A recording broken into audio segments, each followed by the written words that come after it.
of Fox Sports. We are Blackmore. We are St. Louis.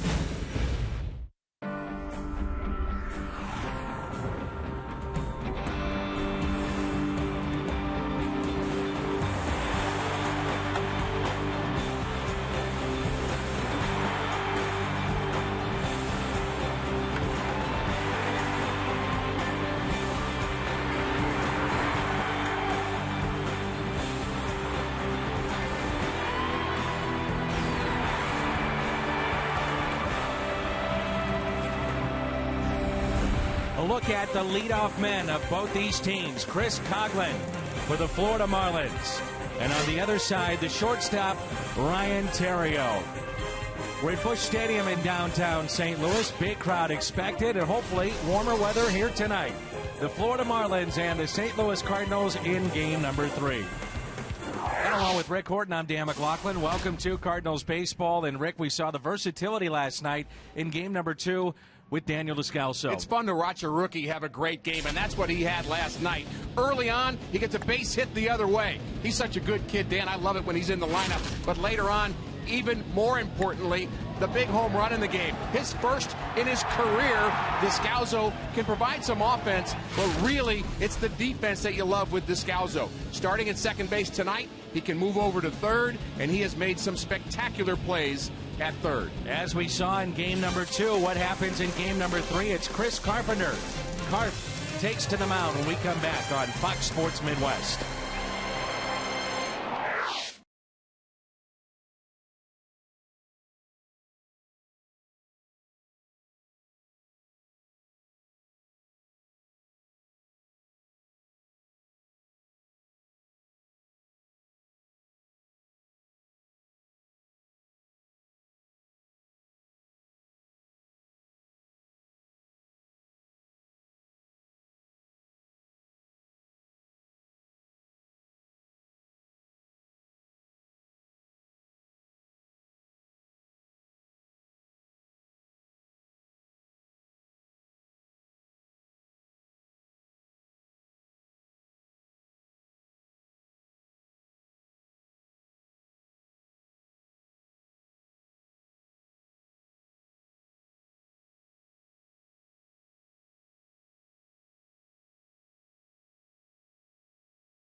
Before our first pitch here tonight, And that first pitch will be thrown by Chris Carpenter. Rick, it's hard to believe. Still looking for that elusive first win of the year. Still looking for his first win, but he has 133 wins as a Cardinal. Very low run support so far this year by his offense. Last time out, 7 innings, 10 hits against the Braves. The Cardinals won the game, but he was not the winner. 3-3 lifetime against the Marlins. I expect a good outing from Carp. Well, you hope he goes the distance. If not, who closes it? Who saves the day? We'll talk about that when we come back.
For game number 3.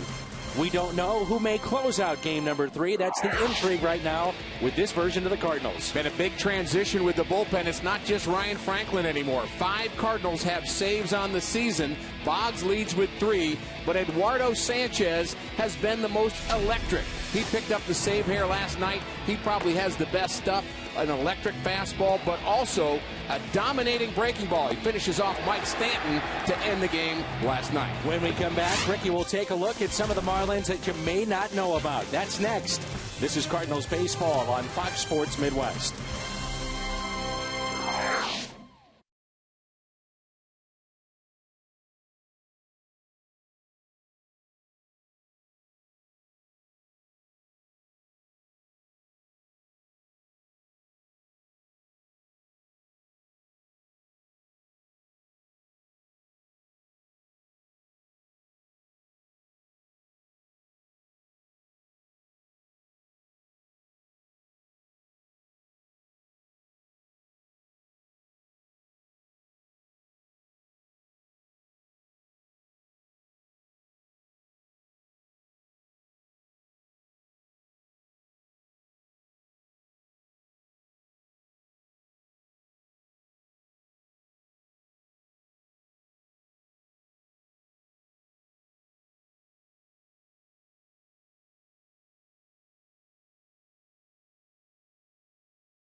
From his lineup, Here's Rick Horton. We begin with Chris Coughlin, Rookie of the Year in 2009, the third Marlin to win that award. Dontrell Willis and Hanley Ramirez also won Rookie of the Year. Expectations are high for the 2009 Rookie of the Year. He joined Joe DiMaggio, Ted Williams, and Albert Pujols as the only 4 players in history to have at least a .320 batting average in their rookie season with 500 or more at-bats. Coughlin, dealing with a shoulder injury, is not playing every day, but when he plays hard and is fun to watch. Next is Logan Morrison. Morrison, born in Kansas City, grew up idolizing George Brett. Actually went to the same community college as one Albert Pujols. A .327 batting average with 4 homers and 11 RBIs before his injury. He was off to a terrific start before spraining his left foot. Cleared for baseball-related activities, questionable for the series in St. Louis. Morrison is a personality and a full-blown Twitter junkie. While he was injured, he got most of his Marlin teammates to sign his cast, and since then put it on eBay, with the proceeds going to the American Lung Association. Morrison is a powerful hitter, and when he gets rolling, could be a 20 to 25 home run a year guy. Next is Gabby Sanchez. Teammates of John Jay at the University of Miami, he finished 4th in the National League Rookie of the Year balloting last year behind Posey, Hayward, and the Cardinals' Jaime Garcia.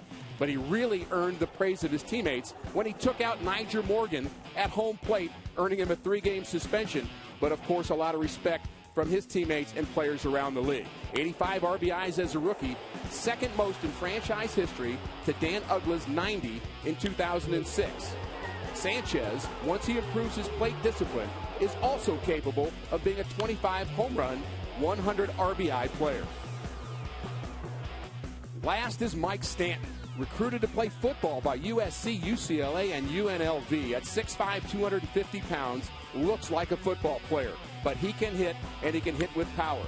He led rookies in 2010 with 22 home runs and is the 4th player in the last 25 years to hit a grand slam before his 21st birthday. Stanton has the power of Miguel Cabrera. 22 home runs last year, leading all rookies, and played just 100 games, but he has to cut down on his strikeouts, or he'll be more like Adam Dunn than Miguel Cabrera. He's got a powerful stroke, lots of home runs, lots of strikeouts, but he is showing signs of maturing at the plate.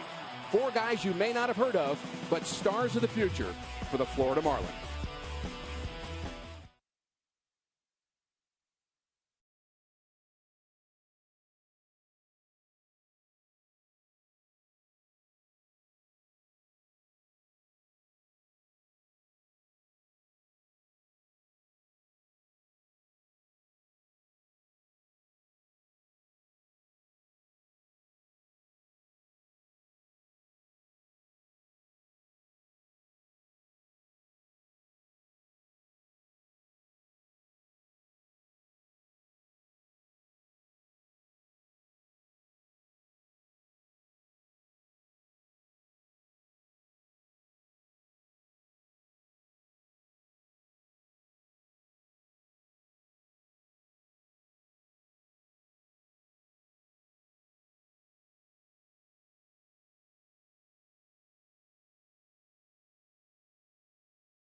Bud Light Lime, the just right taste of Bud Light with a refreshing splash of 100% natural lime flavor.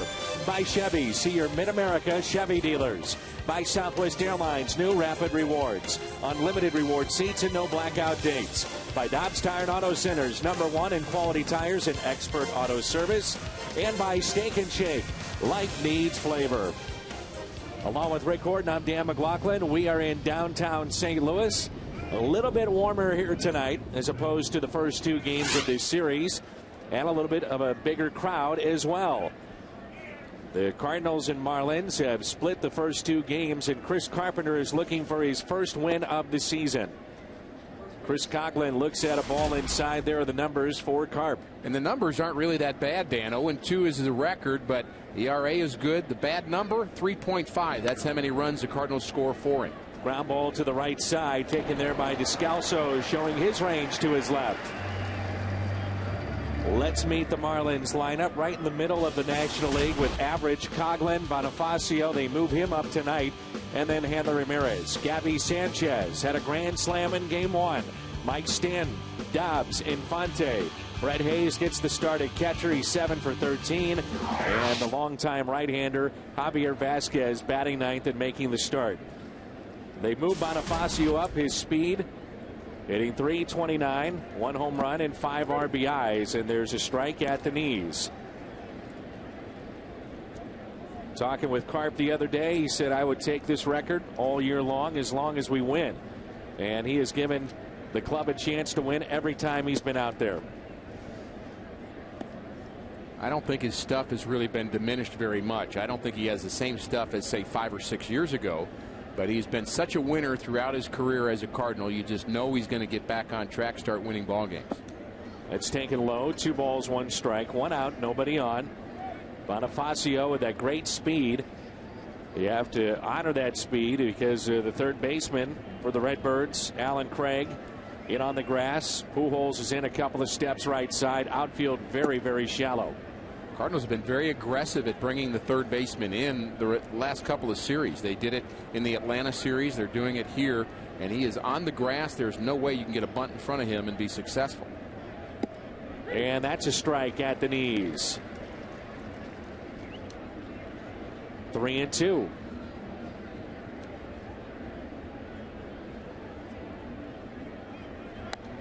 How do you teach a guy, Rick, to hit the ball on the ground? And I ask you this specifically because you played with the speedsters in the 80s that made a living out of doing that. Well, the way Whitey did it with Ozzie Smith and Vince Coleman, he said, I'll give you $1 every time you hit the ball on the ground, and you find a way to make it happen if you get $1 for it.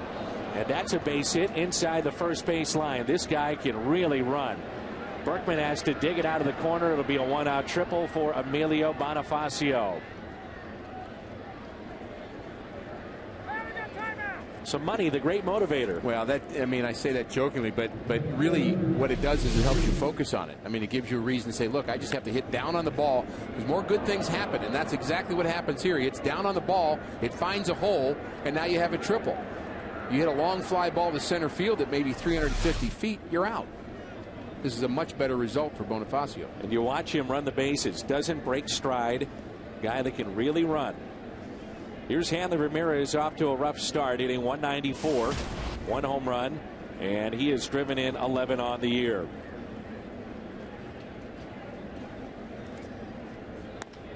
There's a ground ball that's pulled foul. The Florida Marlins, despite the slow start from their best player, arguably, 18-10, and they are 1 game back of the Phillies. The Phillies are 19-9.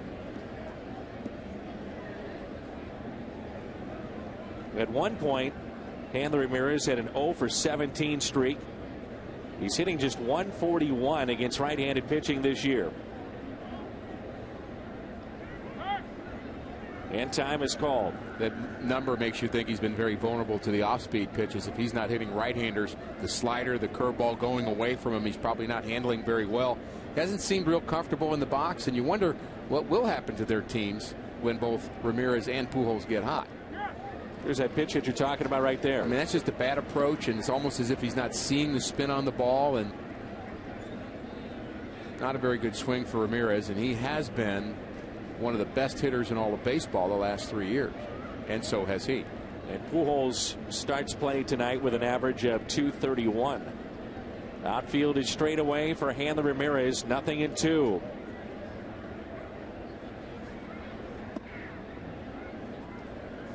Almost like Ramirez is jumping at that pitch, not confidently seeing it off the outside corner. And in a situation early where the Marlins can get a run, I would suspect Carpenter's going to throw it to him until he hits it. Maybe curveball here. Got him to chase on that strike 2 pitch. Slider. Molina sets up outside. The 1-2 pitch in the dirt. Kept in front by Yachty. We talked about these two. Out of the norm, no doubt. Hanley Ramirez and Albert Pujols. You see where they were May 4th of a year ago at .327. Hanley at .194, and Pujols, as we mentioned moments ago, .231. And what they both hope is that they don't all of a sudden get hot and then the rest of the team goes in a slump. Now all of a sudden they're hitting the ball with authority and there's nobody on base. The 2-2 pitch to Ramirez. Up the middle and a 1-0 lead for the Florida Marlins. Base hit on a breaking ball. And Ramirez picks up RBI number 12 and an early lead for the Marlins here in the first. The defense behind Carpenter tonight presented by Dobbs. Holiday, Rasmus Berkman, Craig Terrio on the left side of the infield, Descalso and Pujols on the right side. And it's Carpenter and Molina, the battery tonight. That's presented by Dobbs. So Ramirez picked up a base hit into the ball game last night and starts game 3 off with a single and an RBI. And here's the very dangerous Gabby Sanchez. A throw down to second, offline and into center field. Rasmus comes up throwing. That's not in time, and Ramirez winds up at third and still only 1 out. It was a decent jump by Hanley Ramirez, but I think Yachty had a chance to get him. The throw just up the line, and Descalso was trying to catch the ball and make the tag. And by the time it's this far away, you just got to go get that ball, and it looks like he was trying to do that, but you've got to try to save the error if you can. The Cardinals 14-2 in games where they don't make an error have already made one here in the top of the first. Sanchez grand slam in game 1. He has 4 home runs, 15 RBIs. Infield is drawn in, the 1-0 pitch. You know, Dan, I have tremendous respect in a lot of ways for Yadier Molina, but I do not think he is playing defense up to what we're used to seeing. Of course, he's a Gold Glover. Not sure there's anybody in the National League better than him right now, but he is just not throwing as well as he has in the past. There's some balls that he hasn't blocked. And again, it's not an effort question. And then I guess there are times where players go into defensive slumps. 1 ball, 1 strike. Outfield is straight away. The infield comes in. Good pitch. 1-2. This is where Carpenter needs that strikeout.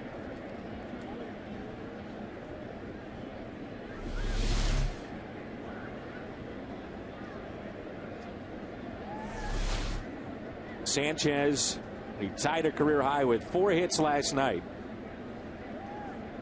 3rd time he has done that. Has 10 multi-hit games to lead the Fish.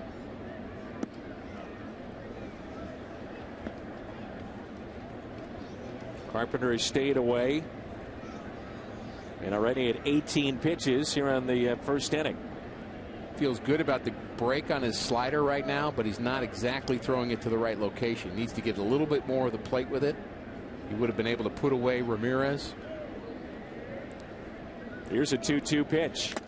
The curveball and a foul ball.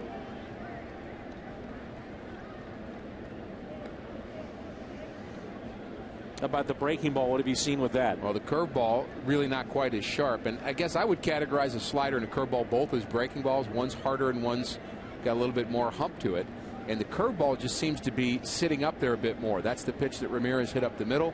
That's the pitch that was just fouled off. That was actually pretty hittable pitch. Curveball again.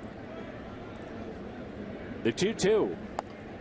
Reaches for it. Carpenter off the mound. Bare hands underneath to Molina. He can't handle it.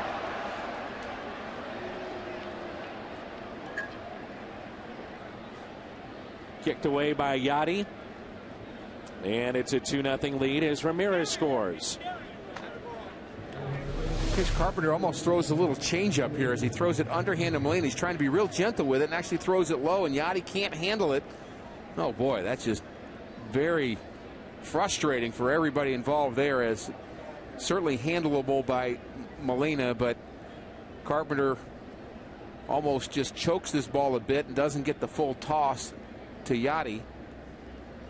Right play to make, just didn't execute. So here is Stanton, who's hitting .256, 4 home runs and 11 RBIs. Fielder's choice E1 on that play. And a ground ball too short. Terrio takes it himself for the double play, but the Marlins score 2. Cardinals coming up in their half of the first.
Top of the first, the banks of the Mississippi here at Busch Stadium. A look at the lineup. Ryan Theriot, Alan Craig, and Albert Pujols here in the first. Holiday, Berkman, and Rasmus to follow, as well as Molina, Descalso, and Carpenter. That's presented by Southwest Airlines. The Cardinals face Javier Vasquez, former Montreal Expo, well-traveled now. He first came up, he was nasty. A record of 2-2 so far this year. Yeah, he's not as nasty as he used to be, but he's become a consistent pitcher. He's won 10 games in 10 straight seasons. And you'd be surprised how few pitchers have been able to accomplish that. Only 3 active pitchers, Sabathia and Burley, the other 2. So he's been good for a long time, but not as great as he was when he was young. The 2-1 pitch. He had a superb changeup, Dan, when he first came up. Power changeup. You get a lot of strikeouts with it. The next two, Theriot. Into the air down the right field line, slicing foul and out of play. 5 times over 200 strikeouts, which is a bit of a benchmark for starting pitchers. If you can get to 200 strikeouts, that's a big deal. Done it 5 times. Big gap in left center for Ryan Theriot, the 2-2. Just missed on the outside corner. Bob Davidson is our home plate umpire. Hunter Wendelstad is at first. Vic Carapazza at second. And Jerry Lane, the crew chief, down at third. The 3-2. Late swing by Theriot, but just got a piece to stay alive.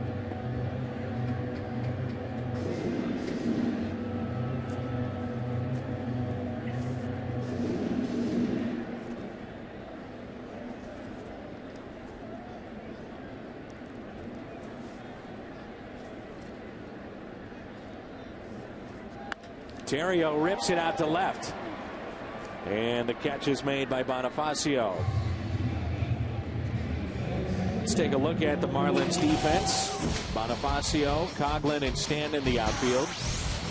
Dobbs, Ramirez, Infante, and Sanchez along the infield. In the battery, Vasquez and Hayes.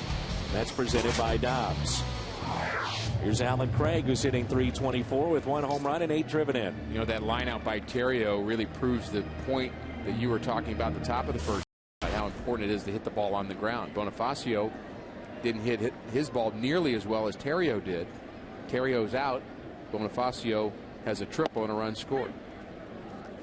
Andre Ethier will stay at 29 games. His hitting streak for the Dodgers. He was a late scratch prior to their loss to the Chicago Cubs, 5-1. And you being a former Dodger, I'm sure you've been interested in, as a baseball fan, watching the situation with the ownership group. Apparently, the McCourts will not be able to make payroll. So Major League Baseball already has stepped in to a degree, but then they'll have to take over the franchise. Really sad, because really you picture the Dodgers, or I picture the Dodgers as similar to the Cardinals, an organization with great tradition and so many great players to kind of try to live up to in terms of what product you put on the field. Very positive marketing worldwide about how you feel about the Dodger organization, and this is just really hard to deal with. Really slowed up that pitch. And a strikeout of Alan Craig. Fox Sports Midwest, and the mission continues. We're joining together for a series of community service projects. U.S. military veterans will provide the leadership needed to renovate ball fields and improve senior centers. And you can learn more at missioncontinues.org. First project, May 24th. They'll renovate a senior citizen center in Rolla, Missouri. There's a ball outside to Pujols. Everybody has their theories on why Albert Pujols is struggling this year. His hands, his stance, he lunges, off balance, contract. But really, he's the only one that knows, because he knows himself so well. Yeah, and I would guess that contract is the least viable reason in my mind. I disagree. I just know the way Albert is as a player. I just don't think he worries about that. The only reason I say that, Rick, you're a human being, and the numbers that you've heard about, 250, 300 million, whatever the case may be, how does that not become a distraction? You sure Albert's a human being? Yeah, sometimes you do question that, don't you? Yeah, I just don't think it's in his makeup. I don't really think that's what drives him. I just don't think he's driven by that. He's driven by being excellent at what he does. Now, you know, he doesn't refuse the money. I'm not saying that either. And yes, of course he's human. But I think he is driven by excellent performance. That's what drives him, like most players aren't driven. You see players, Dan, get to the big leagues, have a great year, and then they're done. Their career's over because they made it. They did it. They don't have another level. They made their money, and they fade away. Albert's not that kind of guy. The 3-2 pitch in the air to center field for a base hit. Stayed with the pitch and gets a single up the middle. And my point would be is that no matter if you're Albert Pujols or a first-year player, you know, when you start talking about those numbers, it's human nature not to think about them. Well, but if Albert hits 260 and hits 40 home runs, drives in 110, he's still going to make a lot of money. I mean, and he already has made a lot of money. That's right. That's another part of this too. I think whatever happens, he's still going to be, let's just say, taken care of. Here's Holiday, who's 3 for 9 in this series. Hit an opposite field 2-run homer in Game 2 last night in the first inning. Think about the time that Holiday has missed, and yet still 20 RBIs, 409 average, and 4 home runs. He hasn't been very human either. No. Especially when you think about the recovery that he's made physically. Holiday's numbers, as good as anybody. First in the National League in batting. He has a 9-game hitting streak. And when he hits the ball hard, I mean, I still think he hits the ball as hard as anybody. Remember last year in his first 9 home games, he went 4 for 29. He did not drive in a run at home until April 30th. And he had only 3 home runs and drove in 19 runs through June 16th. And he talked about later his contract being a distraction, and then finally got over the hump in dealing with it and the expectations that come along with that big deal.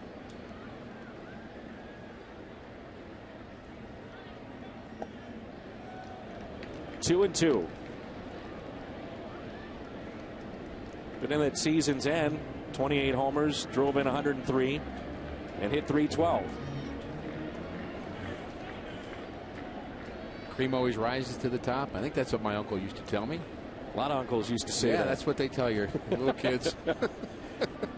Heard that a time or two. Full count here on Holiday. He could tie it up with one swing of the bat. Berkman on deck, and just wait until all 3 of these guys get going. And right now, while Pujols isn't quite Pujols-like, these 2 guys have been outstanding.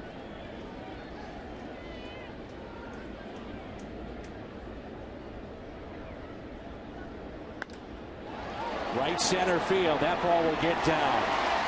Pujols on his way to third. Chance now for Lance Berkman. We've seen a few hits like this from Matt Holliday where he actually hits it at the center fielder, but it has a little slice to it. It's almost as if it's planned. I'm sure it's not. And he hits it hard. Sometimes he reaches that gap right on the sweep part of the bat. Lines into right center field, just eludes the center fielder. Holliday knows how to find the holes. Brings in Berkman. So the Cardinals at the start of play, good month now into the season with 2 players above 400 back-to-back.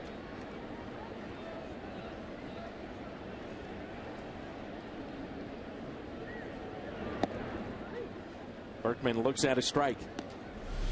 Catcher is Brett Hayes, and what he's doing standing in front of home plate, getting all the infielders' attention, and those signs are meant to tell all the infielders, am I going to throw through on a stolen base? Am I going to fake a throw? Am I going to throw to third? Am I going to hold the ball? He wants all the infielders to know the plan.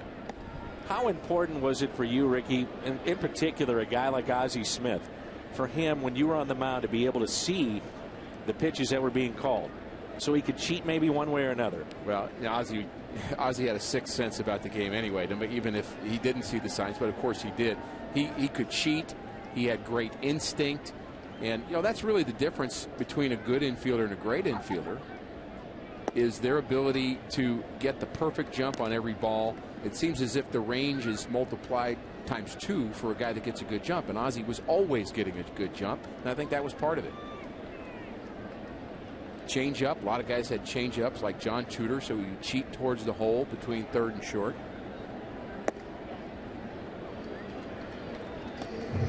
I recall giving up a line drive right over my head. I mean, Keith Hernandez hit it.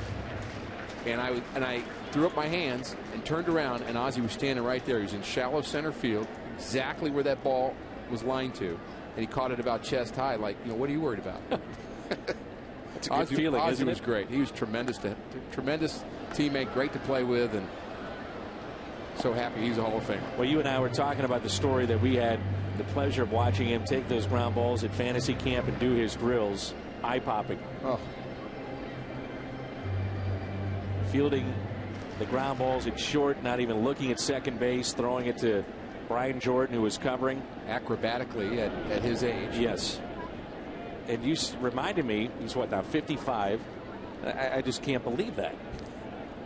I can't believe Lou is what, 71 or 72. He's out there doing base running drills. He can still rake too. Right.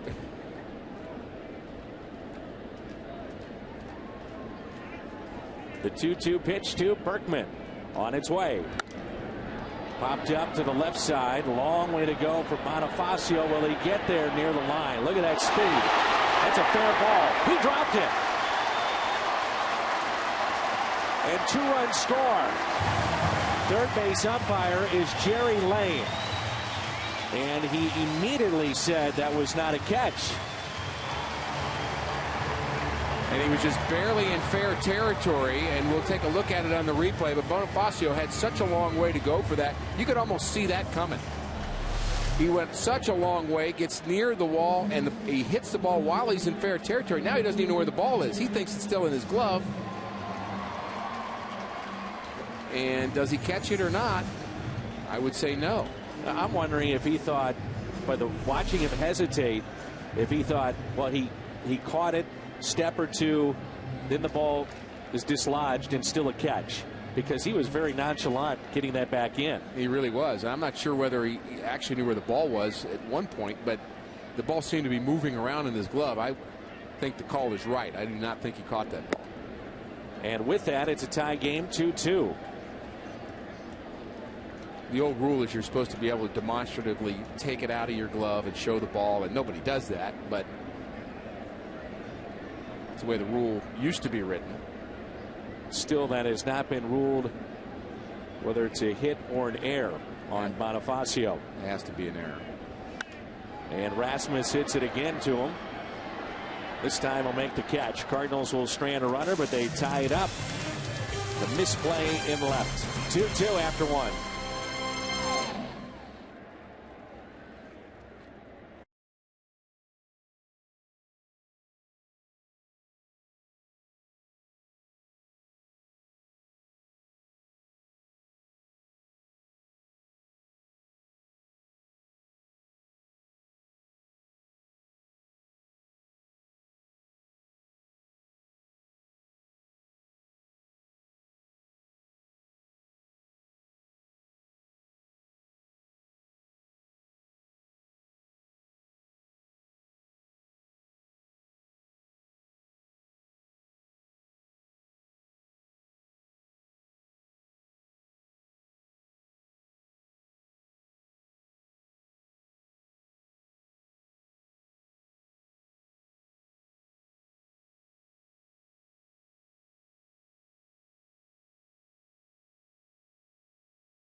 Staff. College days feature Lowe's tickets for only $10, and the next one is Sunday, May 8th. Cardinals and Brewers. That's this Sunday. $10 tickets at cardinals.com/college.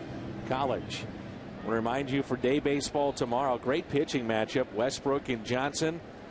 There are field box seats available for only $20 tomorrow, thanks to dynamic pricing. So $20 seats, you're sitting in the field box. Pretty good deal. Here's Dobbs, followed by Infante and Hayes. And what's a little bit amazing to me, Dan, and I think folks don't even know the fact that there are still tickets available for the Chicago series that are here at Busch Stadium. Still some good seats available for that. So if you've been kind of thinking twice about whether or not you want to come to a Cardinal game, not sure you haven't picked one yet, that's a good one to pick. Most people believe that that is sold out. That is not the case, not just yet. It will be. Yes, it will. 1-1 pitch, 1-2. With Carpenter, the big question a couple of years ago was durability, and you worried about injury. Well, tonight is his 43rd start over the last 2 seasons. That's most in the National League. I would say that's durable. 230 plus innings a year ago. And he picks up a strikeout to start the second inning. Not a good location. He's trying to get middle in and gets up out over the plate. But I do like him getting it out with a fastball, Dan. I think there are times where Chris Carpenter can get a little bit too breaking ball happy. And I don't think it's a confidence question, but I think his fastball still has to be the out pitch and let the other pitches be a little bit of a supplement to that. And there's the pitch. To me, that's a strike at the knees. We talked about that last night. That's the pitch he needs. He still can get people out. 6'6", 230 pounds, 35-year-old right-hander Chris Carpenter. The last time, though, he defeated Florida back in 2005. Fly ball into right, and no one's going to get that. Cut off by Colby Rasmus, and Infante stops at second base.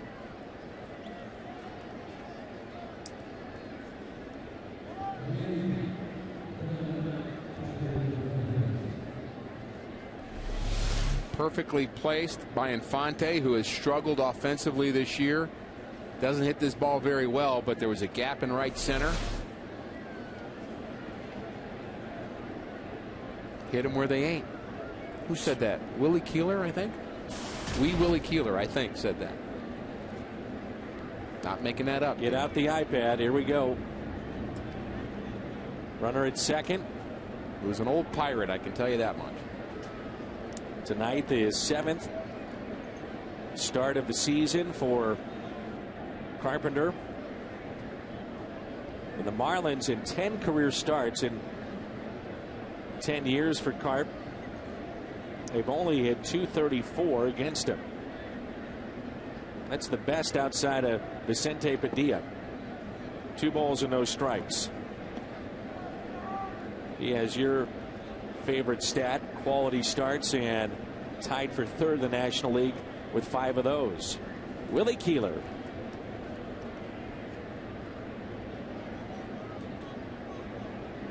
Keep your eye clear and hit them where they ain't. Great memory, Mr. Horton. 2-0 pitch. I guess you were around when that initially was stated. No, that would have been a little bit before my time. .385 career batting average for Willie Keeler. When did he make that statement? Somewhere in the middle of all that. It's going to be it's going to be the early 1900s, so quite some time ago. 2-1 pitch is a strike. 2-2.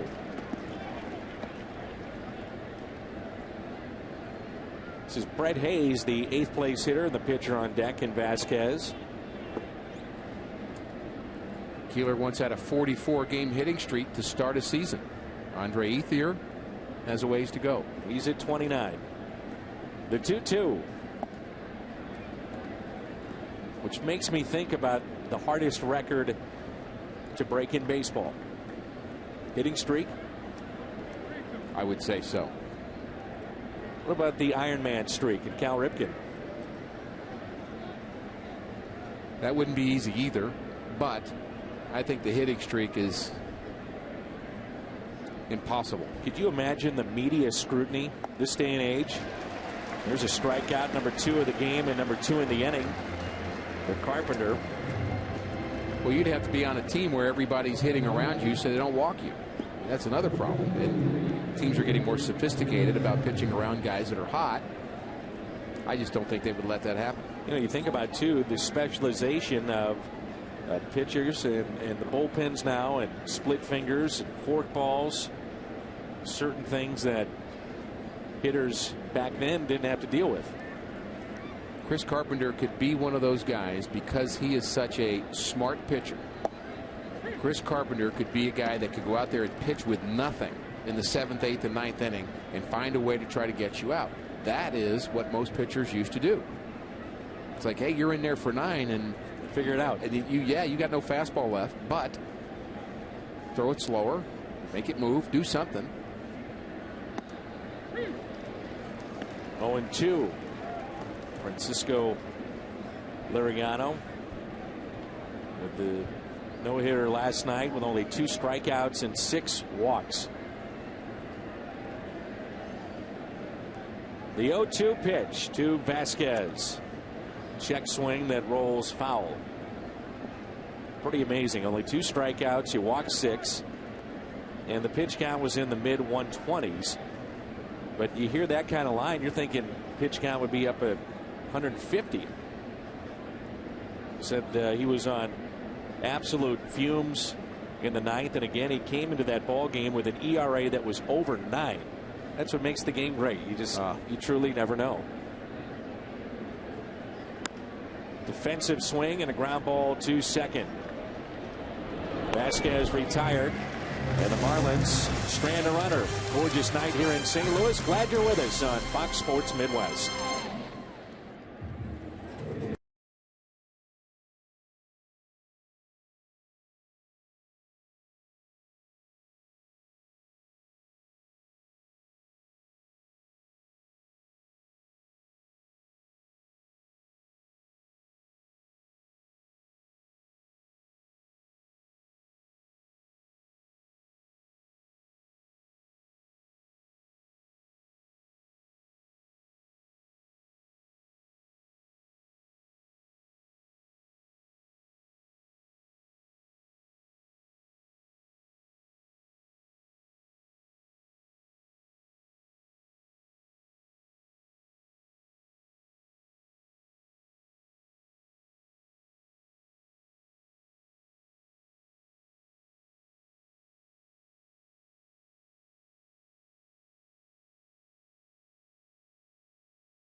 Sports Bar opening soon at Lumiere Place Casino and Hotels, the Pulse of St. Louis. And by Steel. Are you ready for Steel? Javier Vasquez finishing up his warm-up tosses as we move to the bottom of the second here at Busch Stadium, and a 2-2 game. It's not the 4th of July. It's not Halloween. And the gentleman, the right there, he's got a Blackhawks sweatshirt on. That might explain everything. We have to send Jim Hayes to those folks to get the rest of that story. What is Jim doing anyway? He will be joining us in the 3rd inning. Can't wait.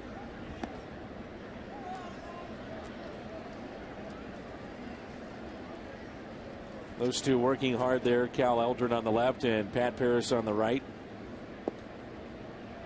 Looks like Pat is trying to teach him how to use a computer. Wouldn't you like to be a fly on the wall for that conversation? Not really. I think there's some other ones I'd be more interested in. There's I bet they're talking about their kids' baseball. Their kids played against each other in the Iowa State Championship. Oh, did they really? And they didn't know they were going to do it, but Cal went to the game, and Pat's son was in the same game in Cedar Rapids. Cal has 5 kids, right, Cal? And yes. The oldest is CJ. And CJ used to come around the ballpark when Cal was playing. He's gotten big. He's taller than Cal now. Yes. And I believe this was Lukey in this tournament, and I believe Pat's son's team won. So that's Pat's probably bragging right now. That's probably what's happening. They might be talking about what to wear tomorrow on the pregame show too. They have similar type shirts tonight. It's very, very important, as you and Al discussed prior to the game for your broadcast tomorrow. 2-0 pitch to Descalzo. Taken for a strike. Big home run for Daniel. 3-run shot that gave the Cardinals the lead and eventually a win. The 2-1 pitch. Chris Carpenter is on deck, but we talked about the top of the telecast, his versatility of starting a game at second, moving to third. Came up with a big hit. 3-2.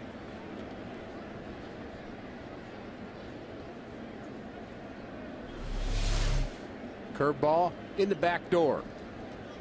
One that hitter will give up on, thinks it's going to be outside, breaks at the last minute. Then you follow it up with a fastball to that same spot, see if you can freeze him. You know, it's interesting in bringing up that point. Shelby Miller is at Class A Florida State, and 28 innings, 42 strikeouts, and Dennis Martinez is his pitching coach. That'll ring a bell for many baseball fans. Descalso, a ground ball to first, as Martinez threw a perfect game, 245 wins. And there's been talk about promoting Shelby Miller.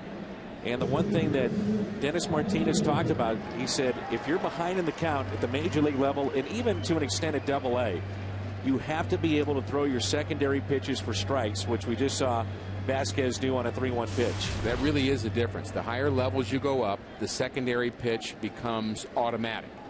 And it's almost, you know, the numbers do mean something. I mean, if you're piling up some great numbers in low levels, they're going to think about moving you up. But there's some skills that you have that go along with that, and that's certainly one of them. Otherwise, you're just going to get beat around. You're going to say, what's the difference? What happened?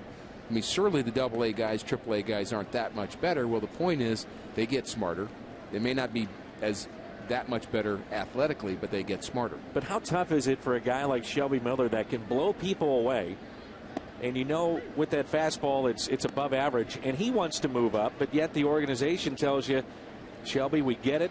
You may take your lumps, but you have to work on your secondary pitches. Yeah, and that's the development process. And the result, you want a team to win. George Kissel used to tell us in the minor leagues, he said, this is your big league. You're going to try to win, but you're also trying to develop players. More on Shelby Miller. He'll be on the pregame show tomorrow. Coming up, it's 2-2 after 2.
And send us your email the booth questions.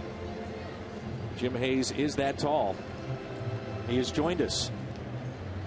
This is a nice switch for me. I've been standing next to Adam Wainwright in the dugout, Brian Tallett.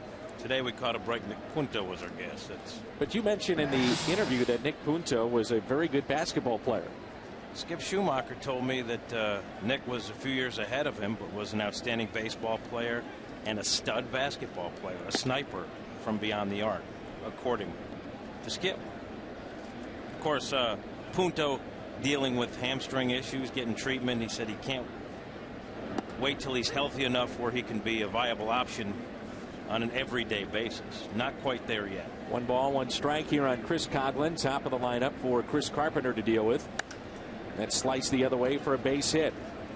You had a conversation yesterday, a very good interview with Adam Wainwright, and for me as a fan, what I took away from that was that he's out with injury, and he said, I become a fan again of the game of baseball. He says, I watch the Cardinals, He said, but I also have picked up a unique perspective in watching the game. And normally you ask a guy that kind of question, what do you do in your time off and time away? And, well, I'm staying busy with rehab and family and whatnot, but I really found that to be interesting. He's a fan of the game again. He's watching a bunch of different games because he has the ability to do that when the team goes on the road.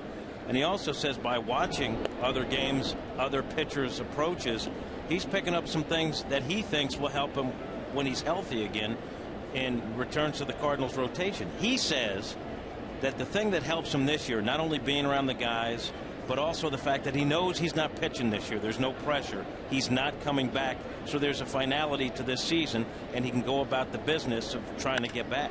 There's a line drive into center, base hit. Two hard hit balls by Coghlan and Bonifacio. Bonifacio 2 for 2 with a triple and now a single. 5 hits on the night now for the Marlins. That pitch, not a bad location, up just a little bit. Top of the lineup has 4 of those 5 hits. And Ricky was talking about taking mental notes on different guys as well, Wainwright, and watching hitters. And you know, when you're involved in the game in the bullpen, certainly you do that anyway too. Yeah, but as a starter, there is something, and I like the line of conversation because I just can picture Wainwright when you're so focused on what you do that you lose perspective on really the whole game and everything outside the game, the American League, the other players, how they're developing. And now that he's got more time on his hands, clearly he can be more of a student, big picture. And he's the kind of guy that can take that big picture knowledge and bring it back into his own personal focus once he gets back on the field. In terms of the physical side, right now he's doing range of motion things, and he said it won't be long before he can do some sort of strength training. He said right now he's sitting there like Snuffleupagus. I had to Google that, even though I have a 2-year-old son. Apparently that's a Muppet character that sits around. Everybody knows that. I think that's kind of passe, though, isn't it? Is he still around, Snuffleupagus? Yeah, he's still around. Come on, Rick. You tell Wainwright it's passe. I will. I had to Google it. What's wrong with you, too? You got a kid. Not big in the Muppets. I thought this conversation was going well until you hit that point. Tyler likes the Wonder Pets. The phone is ringing. Oh, don't do it. I know all those, too. 2 balls and 1 strike here on Hanley Ramirez. Ramirez with an RBI base hit, stole a base, and then came around to score on an error by Carpenter. It was a fielder's choice error on just a little tapper by Gabby Sanchez. The 2-1 pitch. Fouled back 2-2. Yeah, the Cardinals had some ugliness in that first inning, Dan, and it reminded us between innings of the game last night where the Cardinals had a lot of funny plays but ended up winning. So again, if the Cardinals able to pick up a victory here, go up 2-1 in this series, you forget about some of those ugly plays early on. Rick, we've talked so much about how the Marlins have gone about, really the league, at Albert Pujols. What are you seeing here with Ramirez in our 3rd night of play? I just don't see very many good swings from him. And I think it starts with him. I don't know that it's what the league is doing to Ramirez. It's just he's not right, and he just seems very tentative with his swings. Doesn't really seem to be confidently attacking the baseball, and I think he has some vulnerabilities on breaking balls away in particular. 2-2 pitch. That pitch there, yeah. And he's jumping at it. I mean, there's some almost the front side of his body just kind of diving towards it, jumping at it. And when you jump at a pitch and there's too much movement, your head has to go along with it. And if your head goes, your vision goes. And so I just don't see him having a very sound base right now. 3-2. Runners at first and second. Nobody out here in the 3rd. And the bases are loaded. Burke, I hear you use a phrase about a guy like Ramirez getting himself out. When a marquee player goes through something like that, can't they get themselves out of it on their own as well? Maybe it's not a statistical thing or some flaw in the swing. It's just, as you say, they're not right. Yeah, eventually they'll get themselves out of that, especially if they're a marquee player, great hitter that knows their swing really well. And I wouldn't say that either he or Albert is completely lost. I mean, some players, when they get into that kind of funk and they're getting themselves out, they're so lost they don't know where to go. I think these guys, it's just a matter of timing and balance and all of that coming together and just feeling right at the plate and in their zone that's worked for them for so many years, and they're just little minor tinkers. We're not talking about a macro adjustment. It really is a micro one. Gabby Sanchez, a .438 hitter in his brief career with the bases loaded. Grand slam 2 nights ago against Kyle Loesch.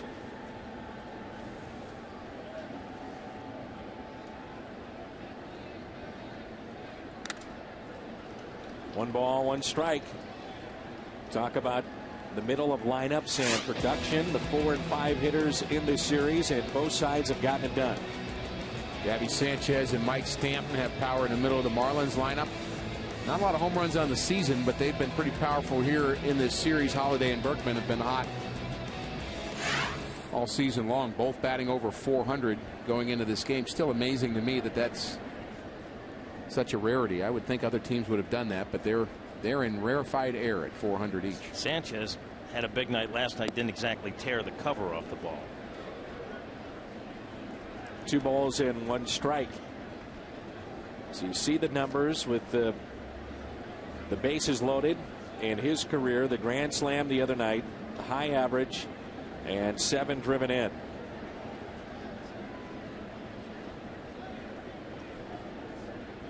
Here's a 2-1 pitch with the bases loaded. 3-1. Yeah, Carp is really off right now. He really should have hit Sanchez with that curveball. I don't know how it missed him. Occasionally, Carp will float that curveball out and hit batters with it. Dave Duncan has the eagle eye on him right now to try to figure out what he's doing mechanically wrong, but he is definitely off right now. And it's a walk. And it's 3-2 Florida. RBI for Sanchez is 16th. Brings in Coghlan. Bases loaded and still nobody out. So back-to-back walks. You don't see that very often from Carpenter, and certainly not in this spot.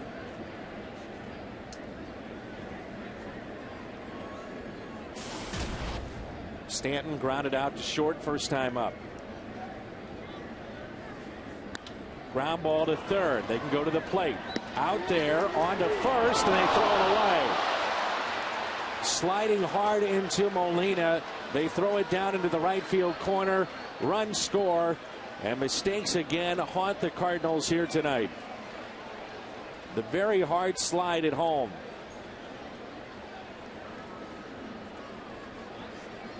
Molina waving off Barry Weinberg, and Tony La Russa out to visit with the home plate umpire. Carpenter having words now with Ramirez. Carpenter and Ramirez. Carpenter's trying to defend what he thinks is a bad slide to the back of the legs of Yadier Molina. And it's the reason Yadi throws this ball into right field. He's trying to get a good grip. He loses his balance there, throws the ball over the head of Albert Pujols. And it's a little bit like a play at second base. You go in to take out a guy at second base. In this case, you're taking out a catcher. And as long as Ramirez can get home plate, he's not doing anything illegal. And, of course, very vulnerable situation for Yadi to be in with him sliding into the back of his leg. But nothing really dirty about that play as far as I could see.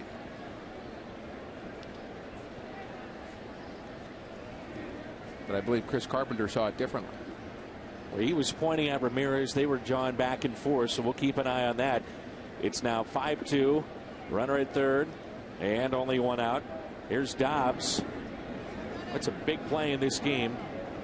Instead of 2 runs coming around to score, you get the double play, and it's still a 1-run lead. Instead, it's 3 runs for the Marlins.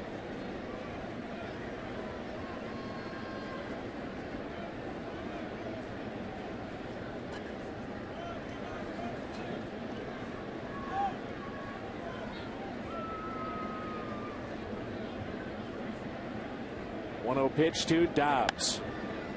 Grounded foul. One of the reasons that's not an easy play for Molina is he's catching the throw from third base, and he has to take his time to make sure he gets out in front of home plate. He can't just turn and throw quickly because he's got to get out of the way of the runner running down the first base. He can't risk hitting him in the back, so he's got to almost remove himself into the infield side and take that little extra time before getting rid of it. And unfortunately, that gave Ramirez time to get him. This is on the outside corner. It looked like Ramirez, after sliding into Molina and the play had taken place, he wanted to, as we see a cordial gesture, just to say, are you all right? Molina didn't pay attention. He wanted no part of that conversation. And then Carpenter essentially was saying, go back to the dugout. Good pitch.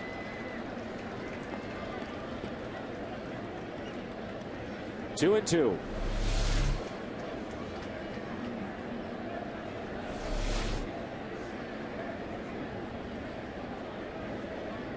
We've seen an awful lot of weird stuff in this series in the early part of games. Already 4 errors tonight, 3 by the Cardinals. The 2-2 pitch to Dobbs. Got him. Third strikeout for Carpenter.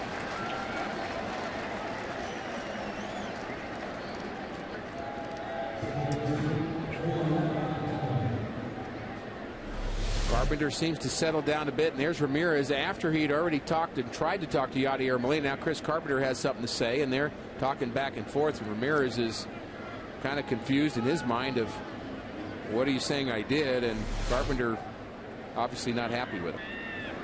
Like Carpenter, from his point of view, is saying, look, you made the slide, the play is done, we're going back and forth here. Get away from my guy and go in the dugout. Right. And that's been his MO. We've seen it time and again.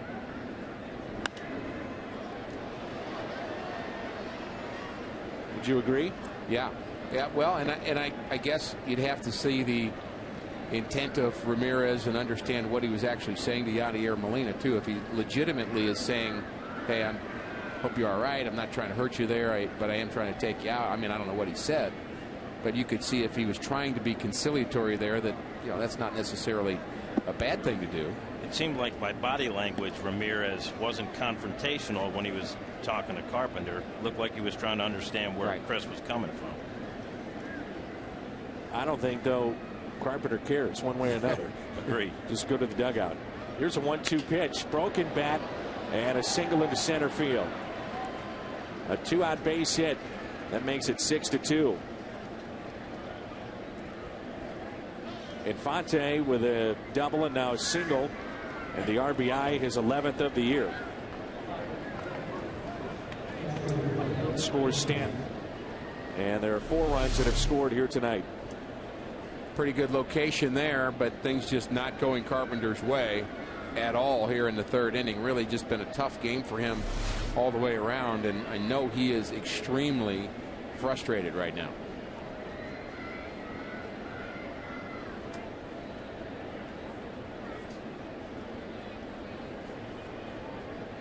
Here's Brett Hayes with 2 outs and a runner at first.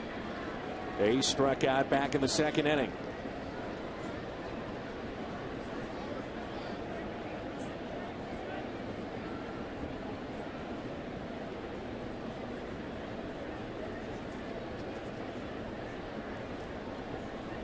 Pair of walks in this inning, 3 base hits. The 0-1 pitch. Hard hit to short. Terrio force play at second.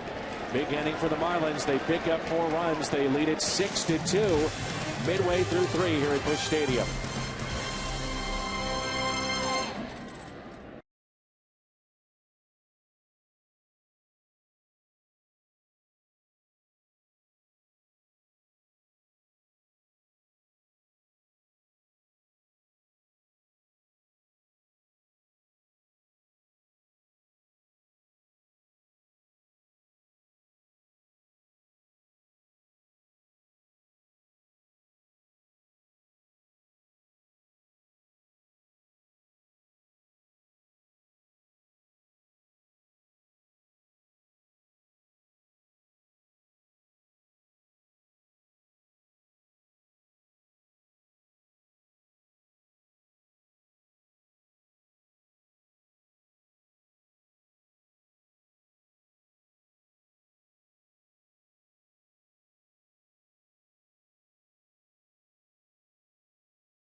App for your iPhone, iPad, Android, or BlackBerry.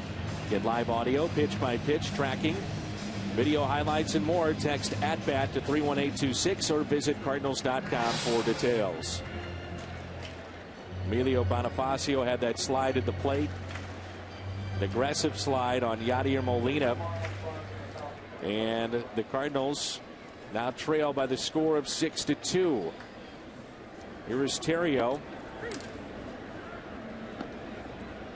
And Ryan Terrio is flied out to left. He's 0 for 1.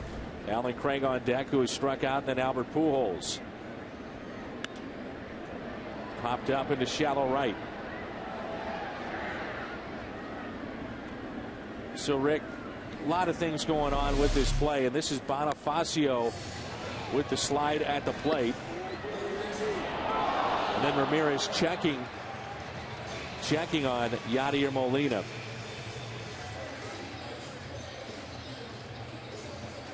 So then Carpenter jawing a bit, you could see, and Ramirez checks on Molina briefly.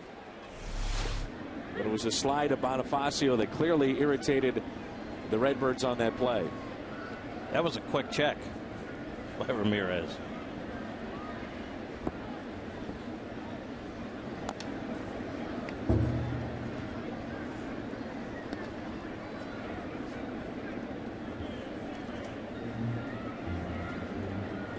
Alan Craig in the hole, 0-2 with 1 out, nobody on. Craig getting the start at third base tonight.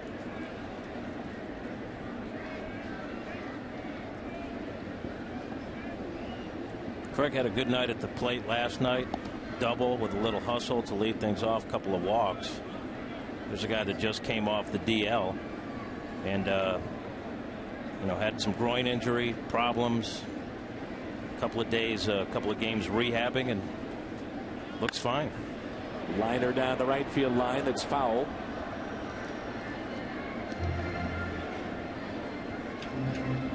We've seen guys banged up a little bit in the series, and one of those was Kyle Loesch.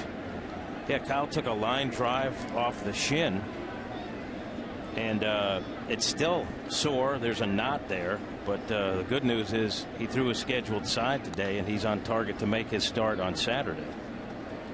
With the way that he's been pitching, Ricky, he does not want to have anything upset his season so far. It's been very good. Well, after having a snake bit season, too, you just kind of hope he doesn't get back into that spiral again. And the ball hitting him line drive up the middle, it just kind of had that feeling of how things were last year, and you like to see him recover from that quickly and just have a lot of positive things happen. That's a fair ball for Alan Craig.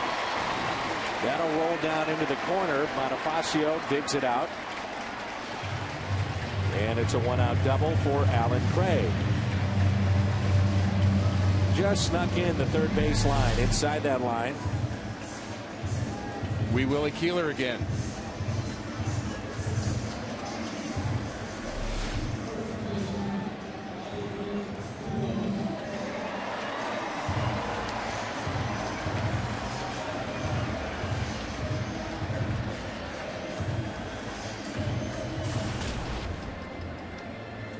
Tom Schofield and Seth Miller watching tonight. Fayetteville, Arkansas, the home of Tom Pagnozzi. This is Albert Pujols. And he looks at a ball low and outside. 1 out, runner at second. That's Alan Craig. Pujols with a single up the middle, his first time up.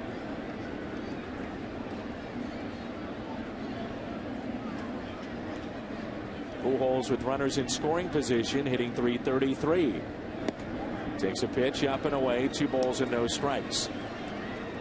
This time last year, you felt Cardinals get down by 4 runs, maybe the game was over, even in the 3rd inning. You don't get that feeling anymore.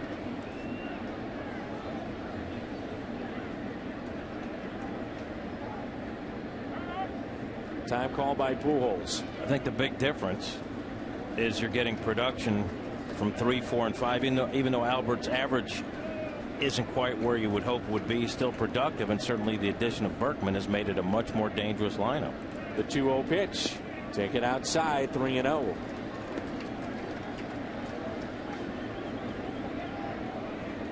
Nice crowd on hand tonight. Again, field box level seats tomorrow for $20.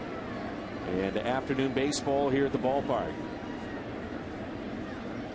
The 3-0 pitch to Pujols. Swinging away and fouls it back. You don't see Pujols very often on 3-0 let it go. I mean, it just doesn't happen. Usually he'll take a strike, if not two, because Rick, he's so confident hitting with 2 strikes. Yeah, but I think right now he's at a point where he wants to feel as good as he can. He knows he's going to get a fastball 3-1, and if it's in the middle of the plate, that's probably his best pitch to handle. Full count. So if you're Vasquez, you got a good changeup. Fastball still gets up there. You've got Pujols 3-2. What do you do here? I think he's going to throw him something off speed. He's throwing 2 fastballs there, and even though he had him by Albert a little bit, I don't think he wants to risk that and throw a third one. I would suspect an off-speed pitch away here on 3-2. Here it comes. Missed it. 88 miles an hour. Going to walk to Pujols. You know, what Jim said is absolutely right about the Cardinals in the middle of the lineup and what Holiday and Berkman have done to create offense. But isn't it great how that's almost become, I don't know whether it's through osmosis or just influence or whatever you want to say, but the guys behind Rasmus is having a good year. Freese was hitting the ball well, and the table setters are doing a good job as well. And I just like this lineup from top to bottom. They're still leading the National League in batting at 293, and really it's been a team thing, but I think it does start where you're talking, Jim, in the middle of that lineup. And for me, last year when Freese went down and they had no answer for the number 5 spot, Berkman plugged in there and producing the ways. I think it takes a lot of pressure off all the guys in the lineup. 1 out. Here's the pitch to Holiday. Holiday, a quiet leader on this team. If you look at the numbers that he has put up since 06, he's 4th overall in batting average behind Mauer, Pujols, and Ichiro. In home runs, he's 14th best in the major leagues. In RBIs, he is 6th. Rips it into left center field. That's a base hit. Alan Craig will score. Pujols on his way to 3rd. Cuts into the lead, and it's 6-3.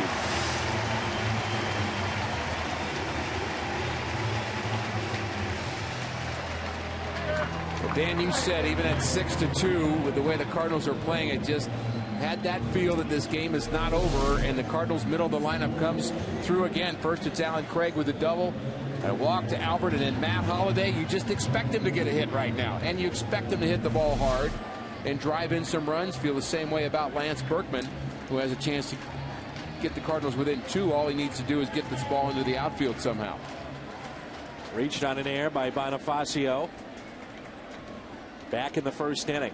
That led to 2 runs. Berkman breaks his bat. Little floater into shallow left. Bonifacio coming on. He'll make the catch. Pujols tagging up from 3rd. He'll score. So aggressive is Albert Pujols, and it pays off. And it's 6-4. And Lance Berkman saying thank you very much. Picks up an RBI, number 28. Well, it helps when you're invisible. Albert Pujols runs invisibly. I don't know how you're safe on this. This ball is just basically trickling into home plate and barehanded by the catcher. I got to tell you, if I'm a left fielder throwing from that shallow, if my catcher barehands me, I don't feel very good about my throw. And that's just a horrible throw. And Albert, of course, with Jose Oquendo, had that scouted, I'm sure. Remember, Bonifacio had been an infielder. As Rasmus hits it fair, but a fine play down at first by Gabby Sanchez takes a hit and RBI away. The Cardinals pick up 2 runs. We've got a ball game. It's 6-4 after 3.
6-4 ball game as we move to the top of the fourth.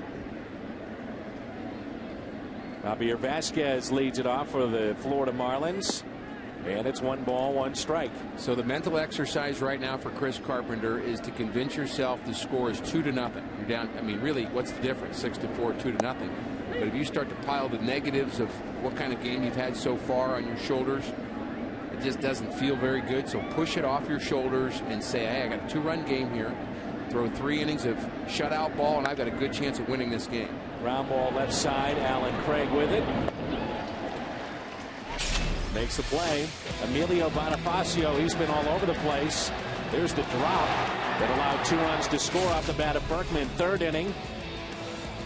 Scoring, trying to score on this play, and then taking out Molina, which then led to 2 runs. And then his throw on a sac fly by Berkman. A little bit of everything. Well, he is on deck. And you'd hope there wouldn't be anything that would happen when he comes to the plate, but I guess I wouldn't be fully surprised. Here is Coghlan. And a base hit. Coghlan is 2 for 3. And here's Bonifacio. Now it won't. I'm not sure it would have anyway, but after the base hit, different situation here. You've got to get him out. And again, I think what he did was just hustling baseball in the right play to make.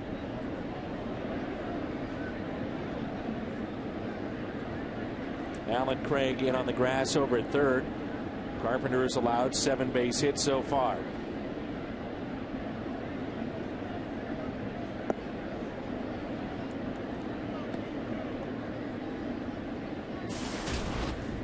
Two for 2. Average at 346.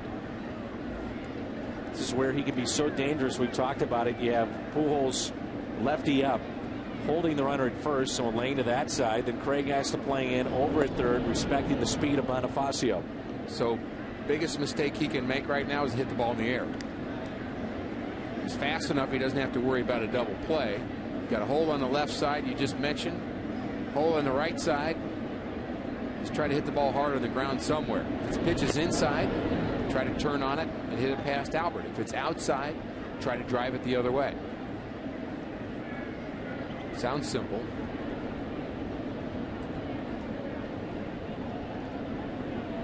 And if you're Carp, you may try to throw him fastballs up in the zone to get him to elevate the ball.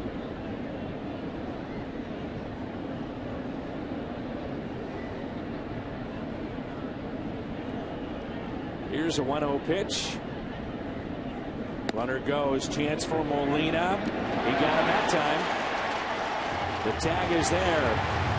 And Yachty gets his man. That's the guy I remember. Way to go, Yachty. Perfect pitch to throw. Outside, quick release, throw on the money. Simple as that. Coghlan runs the base as well, too. Nice to see. 2-0 pitch. Backhanded by Pujols. Race to the bag and save. And we'll have an argument again by Carpenter. Carpenter saying that he tagged him out. Tony La Russa making sure that Carpenter stays in this game, and also getting an explanation from Carpenter too. Well, I think Tony may have been telling Carp, we know you tagged him, but he was on the base already. And I actually get the sense that might have been what Tony was telling him. Close play here at the bag. I agree with you. And he's tagging him, and that's all Carp can see, but bang, bang play. I think you're right. I think that's what Tony was trying to do too. And the Ramirez can look up now and see his average is at 202.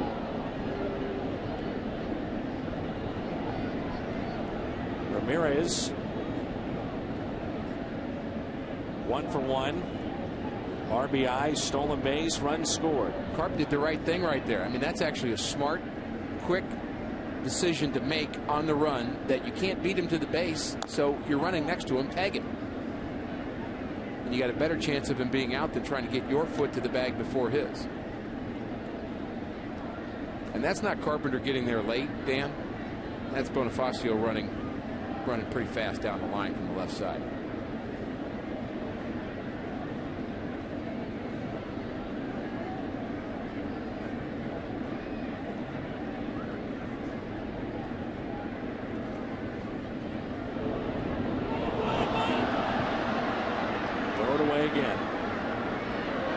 Bonifacio on his way to third. Cut off by Terrio.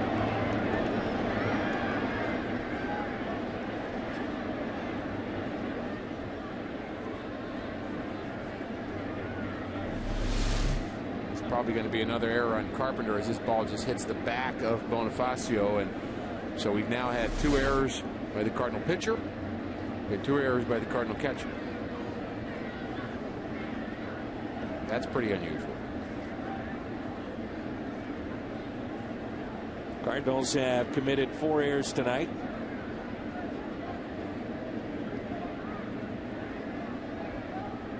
The 0-1 pitch to Ramirez. Good block by Molina.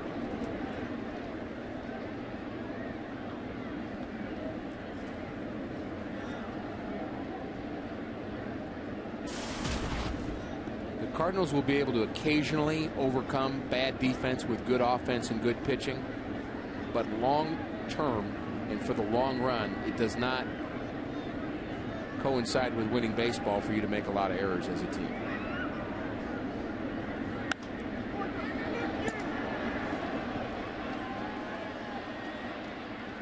Carpenter screaming at Ramirez as he goes up the line.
Game in the Ford Plaza, live music, player appearances, and this Friday, John Mabry signing autographs.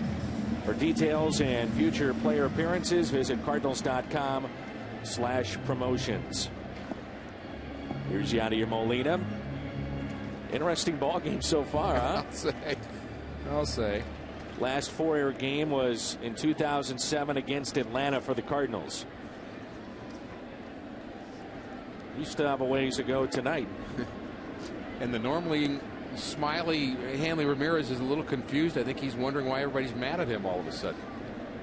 Just has that kind of confused look on his face. After making that last out, he slammed his bat on the ground, cussed rather loudly, broke the bat in half, and Chris Carpenter thought that was showing him up, and they talked some more. Here's a 2-0 pitch to Yadi. A high fly ball into right center field. And the catch is made on the run by Stanton. Very good play. Stanton, they were shading Molina to the opposite field, so he was more towards the line. He had a long way to go. This ball would have reached the warning track, and Stanton, who could have been a major college football player, I'm not sure what position he played, but looked pretty athletic there, getting that ball in right center, and Yadier Molina gave that ball a run. That's as far as we've seen him hit one the other way in a long time. Here's Descalso, who grounded out to first. 0 for 1 tonight. And takes a ball low. Redbirds have been out hit 8-4 so far in this game. They trail by 2. 6-4 in favor of the Marlins. Cardinals won ugly last night. Love to be able to pull this one out the same way. They've made a ton of mistakes. That's ripped for a base hit into right field.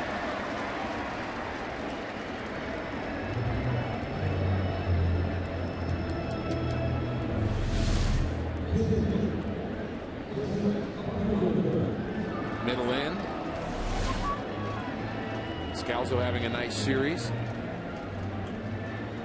Missouri Valley Conference is having their coaches meetings in St. Louis, and Paul Lusk of Missouri State, he is the new head coach of the Bears. He took over for Conzo Martin. And Chris Lowry, longtime coach at Southern Illinois, are up here in the booth. The pitch up and into Carpenter.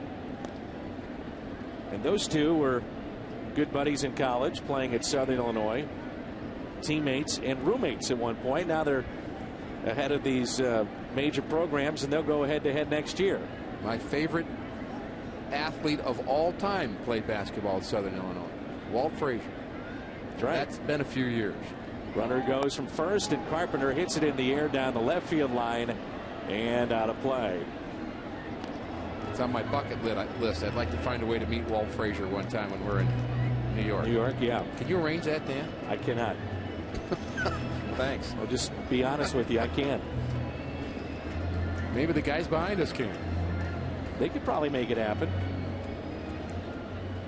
1 ball, 1 strike.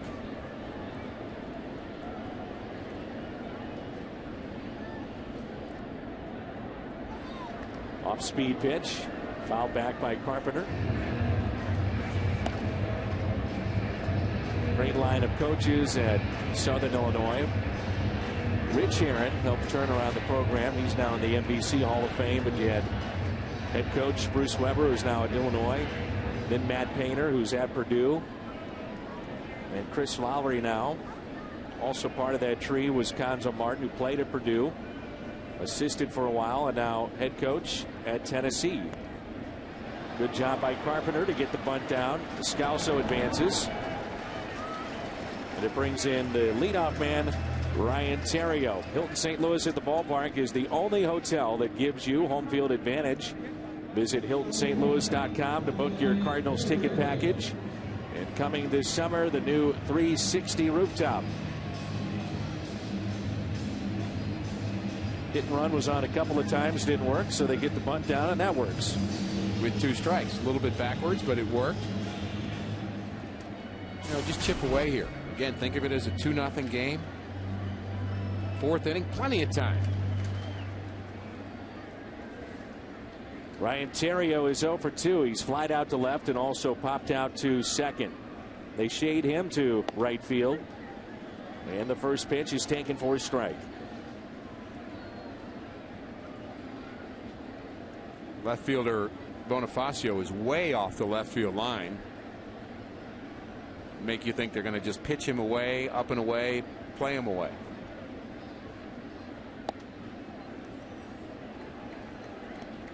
You make a mistake and throw a breaking ball that hangs on the inside part. Theriot turns on it and hits it into the corner. Could be a triple.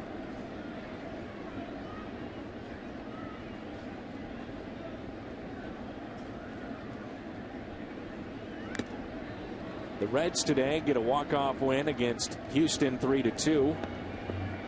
And Cincinnati, while they've been kind of treading water right now, around 500. They've got Homer Bailey coming back. Johnny Cueto returning. Travis Wood made the start today, and he has not won since April 2nd. It was Jay Bruce with the walk-off hit. 1-2 pitch outside.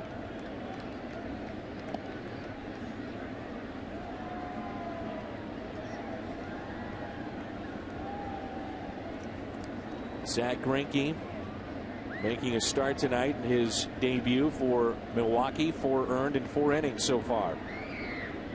They're down 6-0. And he's out. Did strike out 6 batters in that game. The 2-2 pitch on its way. Alan Craig on deck.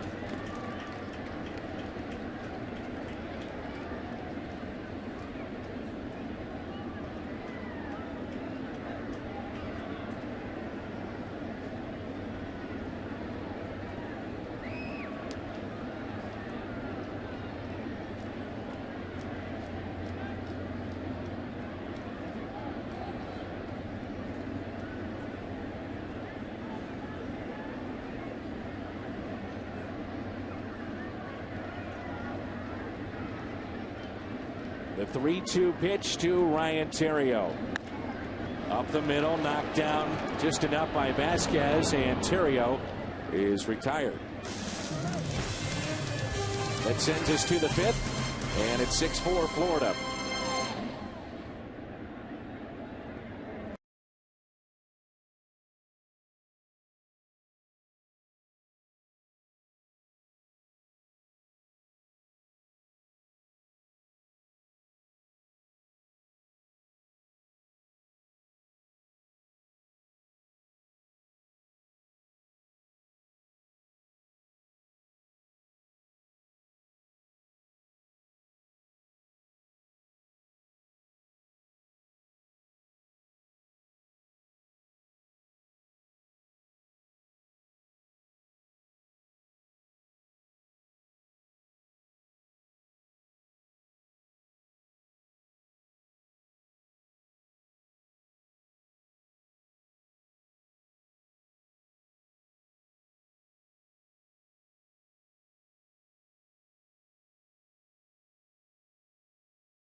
Visit Mo.com to start planning your next Missouri getaway. Welcome to the state capitol and Governor's Mansion in Jefferson City. Missouri State Capitol was completed in 1918 and covers 3 acres in downtown Jefferson City. And visitors can tour that home. All you have to do to find out more, just go to visitmo.com.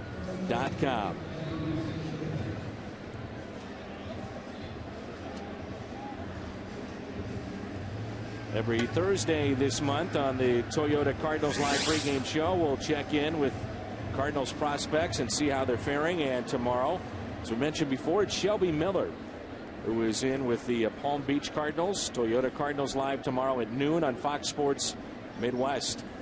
And again, 42 strikeouts in 28 innings for Shelby Miller. Looking forward to that piece tomorrow on the pregame show.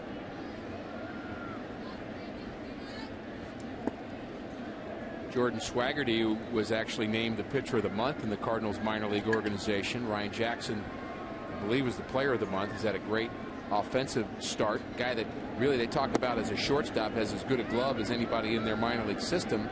They weren't sure he'd hit. He's had a great month as well. So always nice to hear about the prospects, hear those names. It'll be Cardinals of the future. Swaggerty was a high draft choice for the Cardinals as well, and he seems to be panning out pretty well. Al and I were talking about this the other day. You know, Shelby Miller is what, 20 years old, 19, 20 years old.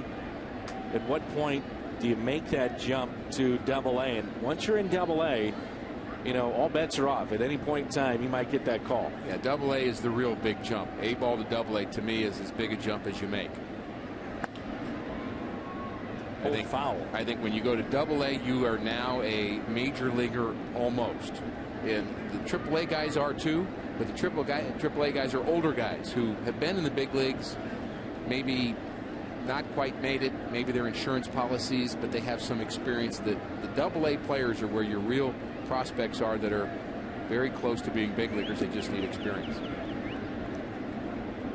Pitching here in the 5th, Chris Carpenter.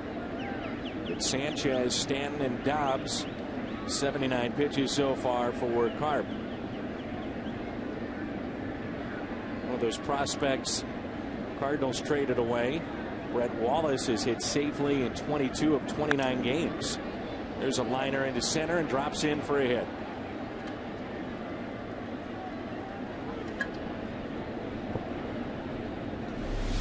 The location you want to stay away from is middle.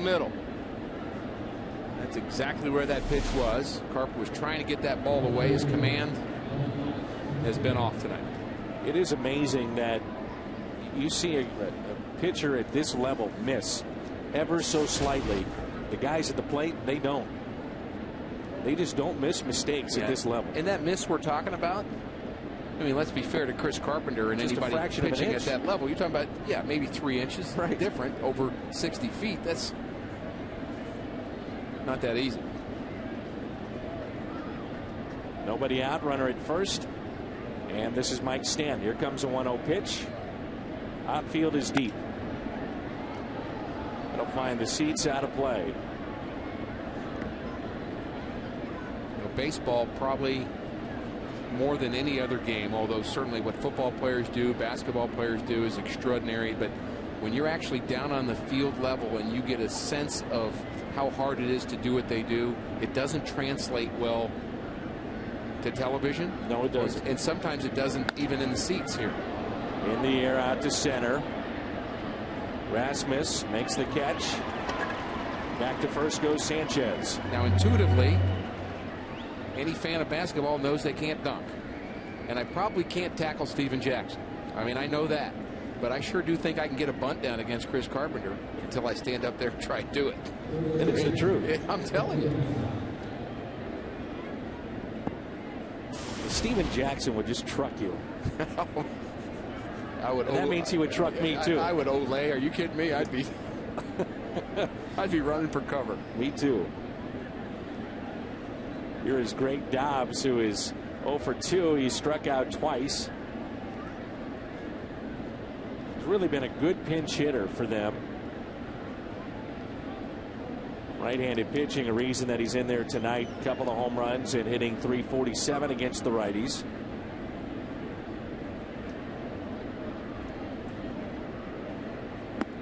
That pitch is taken upstairs. Outfield is straight away. And the Cardinals will have Craig, Pujols, and Holiday coming up in their half of the fifth. Dobbs struck out swinging in the second, called out on strikes in the third. Carpenter would love the double play here. Falls behind, 2 balls and no strikes. Before it's all said and done, you wonder where the Marlins may wind up this year, but they have a young nucleus that looks like they're going to win this season. Great bullpen. Middle of their lineup is solid. Their starting pitching has been pretty good too. Popped up left side. Matt Holliday under it and makes the catch. Well, their starting pitching goes from pretty good to great because the guy we're going to see tomorrow is great. One of the top 3 or 4 pitchers in the National League, and if the Cardinals want to win this series or at least tie this series, they're going to need to find a way to win this game because, well, I'm just not saying we can't beat him tomorrow, but he's a tough customer. ERA of .88. Talking to some scouts before the game tonight, I asked them who's the best that you've seen so far in the National League, thinking it would be Josh Johnson, and I was not disappointed. And they only said not only is he the best right now in the National League, they said he's the best in baseball that they've seen. Halladay, Lincecum. That's saying something. You know, I mean, you have to put him right up there with those pitchers. Infante in the hole, 0-1. Make it 0-2. Along with Rick Horton, I'm Dan McLaughlin. Delighted to have you with us here at Busch Stadium in St. Louis. Game 3 of this 4-game set between the Cardinals and the Marlins.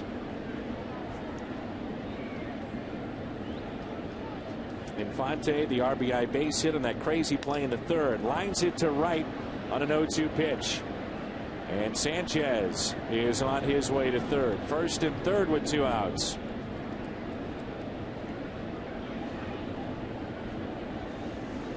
Infante struggled all season long, but he's 3 for 3 tonight. A little bit of a flare the other way, and Lance Berkman not moving that well out in right field. We talked last night about him having a little bit of a strain in his legs and was taken out. Couldn't really get to that ball quickly enough, and Sanchez hesitated but made it to third. Infante this series, see what he's done batting seventh, and basically they flip-flop Bonifacio and Omar Infante. Here is Hayes, and he looks at a strike on the outside corner. Hayes is grounded into a fielder's choice and also struck out. 2 outs, runners at first and third. Marlins have scored 2 in the first and 4 in the third. Redbirds with 2 in the first to tie it up, and 2 in the third.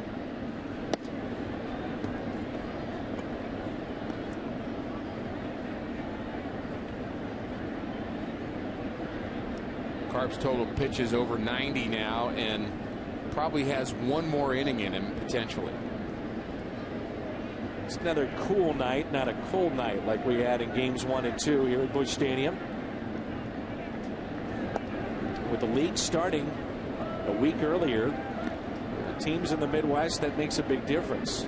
You go to U.S. Cellular Field last night, and you could see how cold it was for Liriano's no-hitter.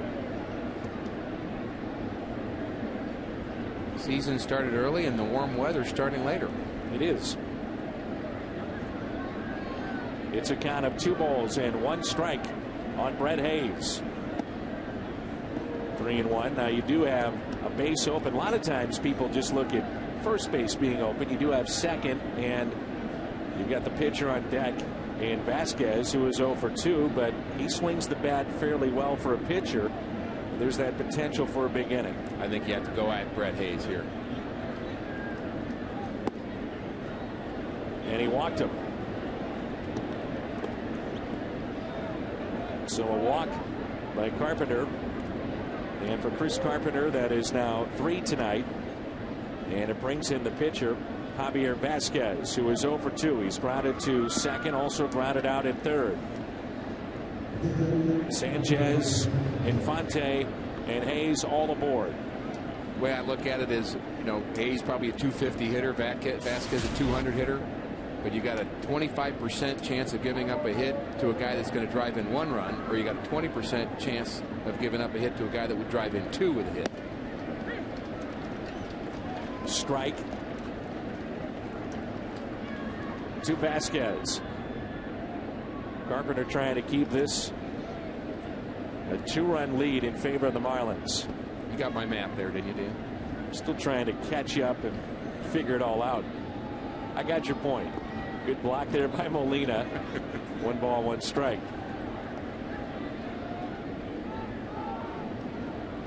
Last couple of nights, Molina has been busy, hasn't he? He really has.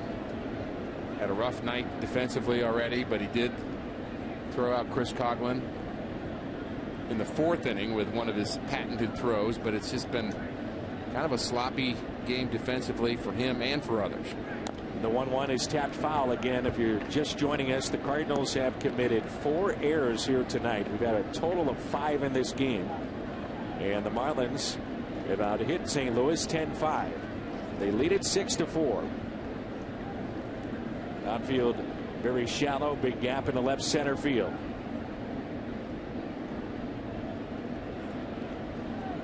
Vasquez has been around the block a time or 2. And he looks at a call, 3rd strike. Coming up, it'll be Craig, Pujols, and Holiday. Big bats. It's 6-4.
only Cardinals pitcher with 10+ wins in 10 consecutive seasons. We were talking about that earlier and what Vasquez has been able to do in his career.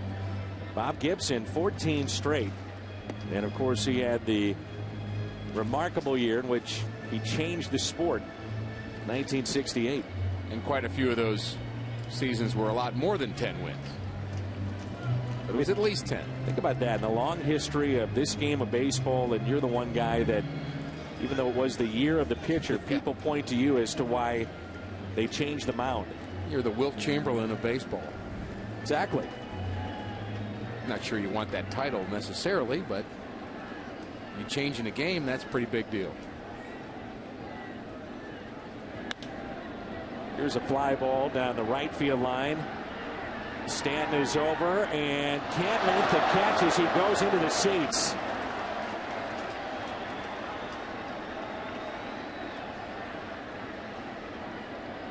And he's able to get up, and this crowd in St. Louis will give him a round of applause.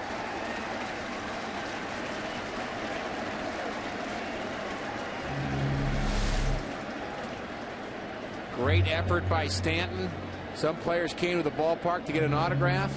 That guy got a ball player in his seat and almost lost his beer. Oh, look at him hold on, though.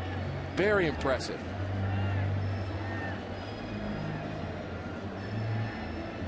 Push the girl out of the way, hold on to the beer. And now grab the cell phone because here come the texts. Pretty impressive effort. By the fan or Stanton? By Stanton.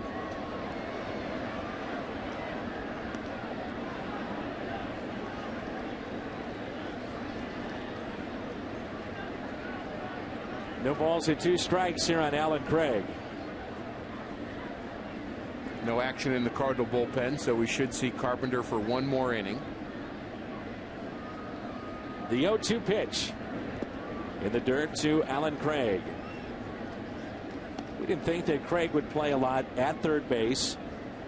Then you have the injury to David Freese. And all of a sudden, Alan Craig, it took about 24 hours. And, yeah, we're going to put him at third base. And here we go. Let's just say I'm a little scared of him playing third base. It's outside, and it's 2-2. And I'm kind of an Alan Craig apologist. I'd like to see him in the lineup. I think he's got a chance of being an impact hitter. I'm just not sure he's a third baseman. Probably haven't seen enough, though, to make a full judgment as to whether or not he can play every day or at least spot over there. Well, I'm going by if he couldn't do it in Double-A, how's he going to do it in the big leagues? There's a ground ball to second. One thing he has done, we both agree on this, he can hit. No doubt. Brings in Pujols. Pujols here tonight, singled in the first and walked in the third. Along with Rick Horton, I'm Dan McLaughlin. We're in St. Louis and Busch Stadium. Game 3 between the Cardinals and the Florida Marlins.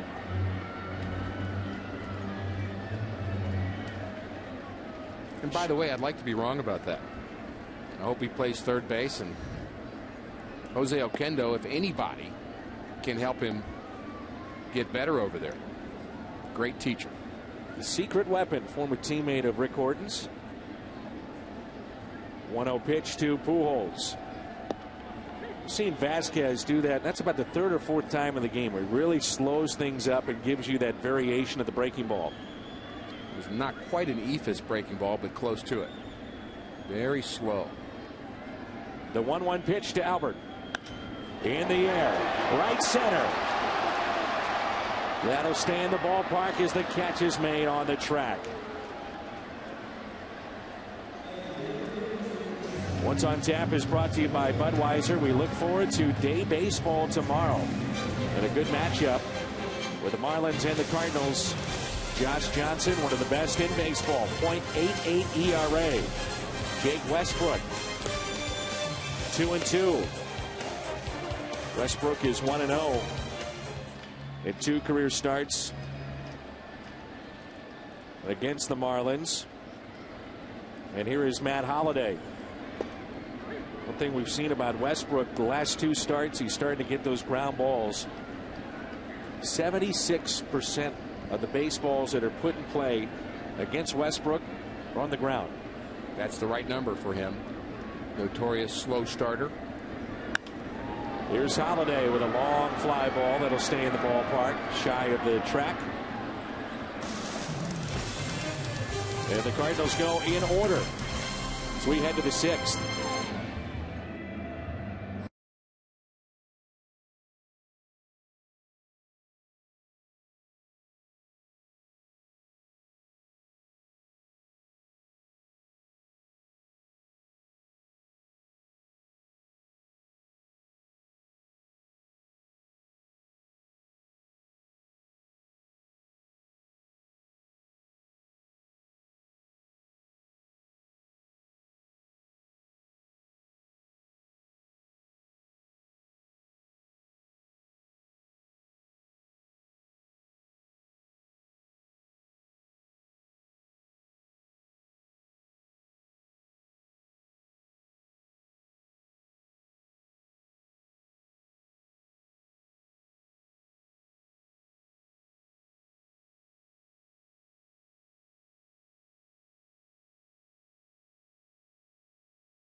To go to games, where did you like to sit? It's a good question. Well, we still go to games. We know where we're going to sit now. I used to like to sit in the bullpen, but they don't let me sit there anymore.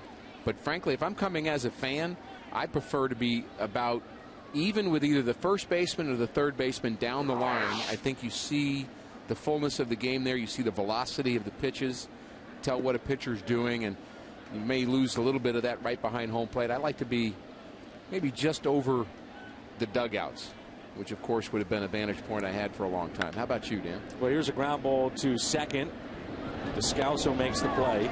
I'm not sure Mr. DeWitt would like to hear this, but I grew up 8 minutes from the ballpark. Yeah. I occasionally would happen to sneak into the ballpark without a ticket. So I would just like to get into the ballpark, and then I'd figure it out from there, and then maybe sneak on down. And, you know, that's what I'd have to do. You understand you just said that in front of a very large number of people that might have that get back to Mr. DeWitt.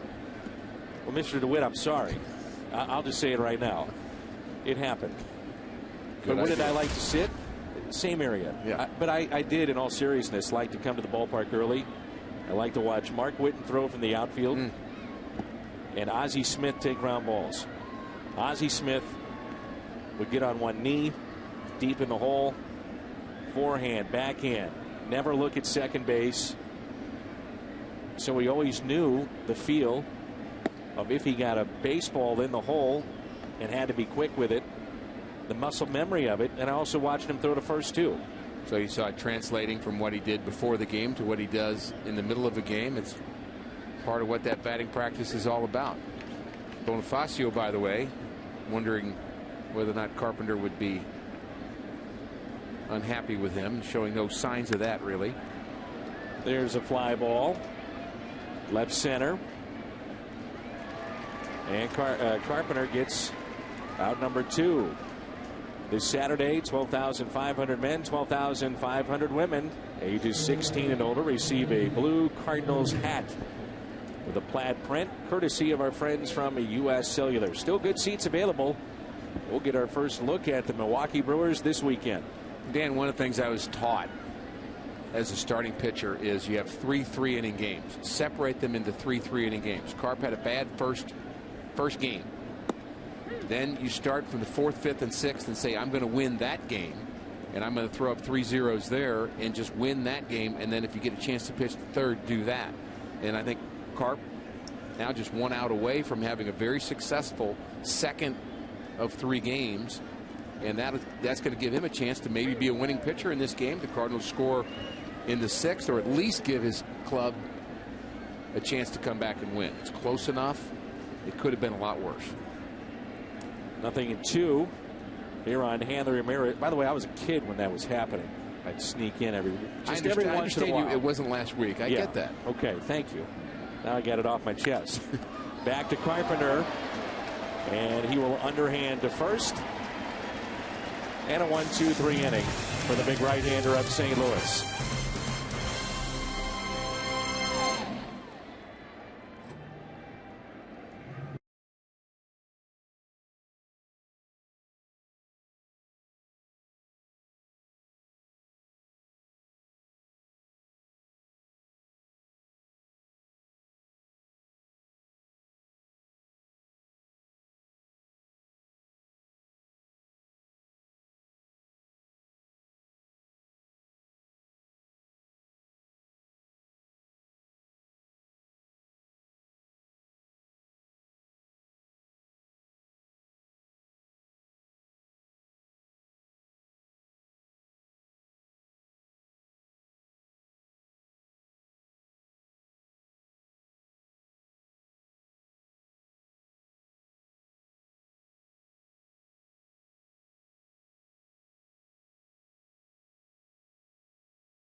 Sports Midwest is brought to you by Jack in the Box, where right now you can get the new bourbon barbecue steak grilled sandwich at participating restaurants.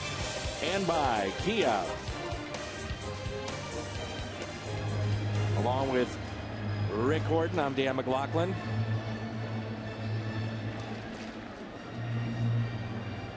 And here is Lance Berkman with the Cardinals trailing by the score of 6-4. Berkman with an RBI tonight. And he's 0 for 1.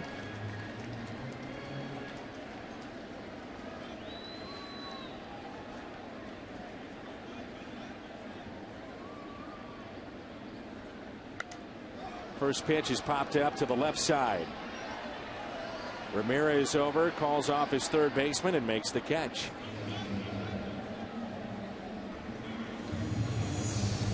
Well, Carpenter is at 110 pitches, and we just noticed looking down in the bullpen, no one is up and getting loose. Vasquez at 90 pitches. Are you surprised with 110 that no one is up and throwing? Yeah, I am surprised. Now, if the Cardinals could get a couple of runners aboard and you get to the spot where Chris Carpenter is supposed to hit, the 9th spot obviously in the lineup, then I think you have to pitch hit for him, and then they'll get somebody ready in a hurry. But it appears as if they're going to send Carpenter back out for Sanchez, Stanton, and Dobbs in the top of the 7th. And, you know, he has settled down. 3 zeros in a row. 3 of the 6 runs he's given up have been unearned. How about the fact, too, Rick, that you feel, as you just said, you made that point, then you think that with this offense, you get back in the game, let's give him a chance to get a game that he can win. I think that's definitely in Tony La Russa's mind. I mean, I think you've got to at some point say, look, he's our #1 starter. And I know guys have gotten off to better starts than him. Kyle McClellan, Jaime Garcia, Kyle Loesch. But I have a sense that come October, and hopefully playing in October, you know, you're in a short series. Who do you want to be on fire? Chris Carpenter. So we want to get him rolling and get him some wins, get him off that 0-win situation that he's in. And so I think that does factor into his thinking right now.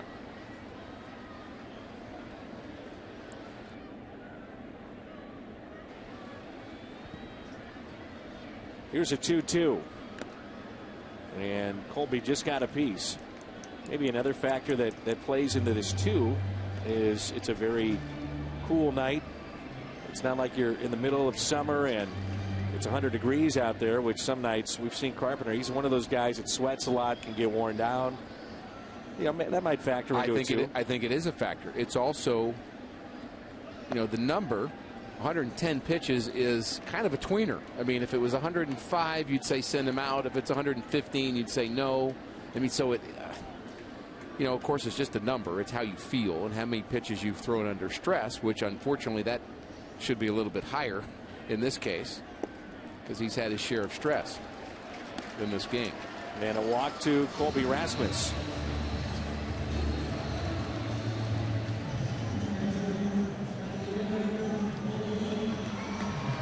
Saturday, NASCAR on Fox moves to Darlington and goes under the lights, where Denny Hamlin will try to defend his title and take home his first checkered flag of the year. Coverage of Sprint Cup Series racing begins Saturday with the pre-race show delivered by Pizza Hut at 6, and that's in high definition.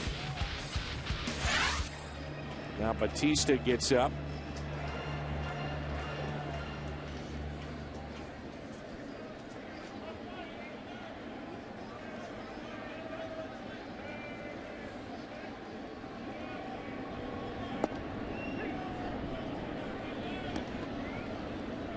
Yadier Molina, the hitter. Twice he has flied out to right.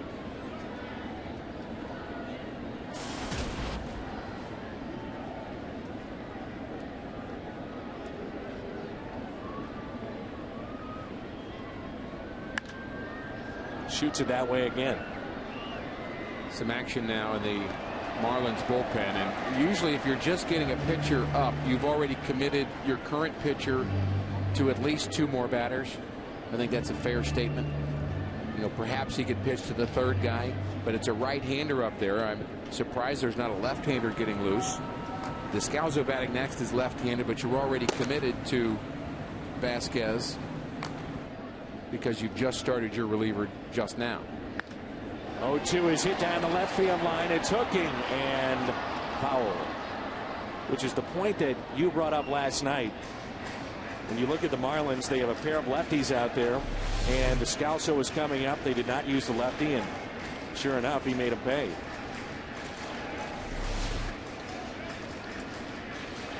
Didn't really get a chance to hear Edwin Rodriguez's comments after the game about that and why he chose not to use his left-hander.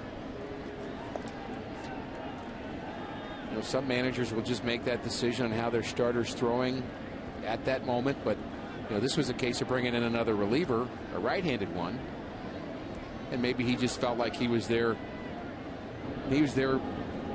big-time 8th inning guy, and we're just going to live or die with him, right-handed or left-handed, and that certainly makes sense. But why have the lefty up in the beginning?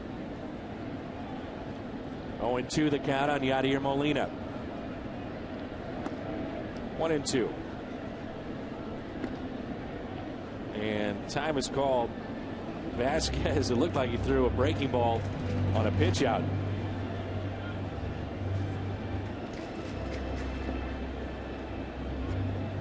What we have here is a failure to communicate. Whoops.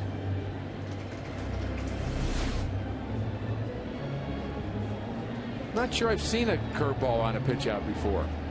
Isn't that the great thing about the game of baseball, Dan? We might see something else in the next 4 innings we've never seen before. Here's a 1-2. Spoiled by Molina.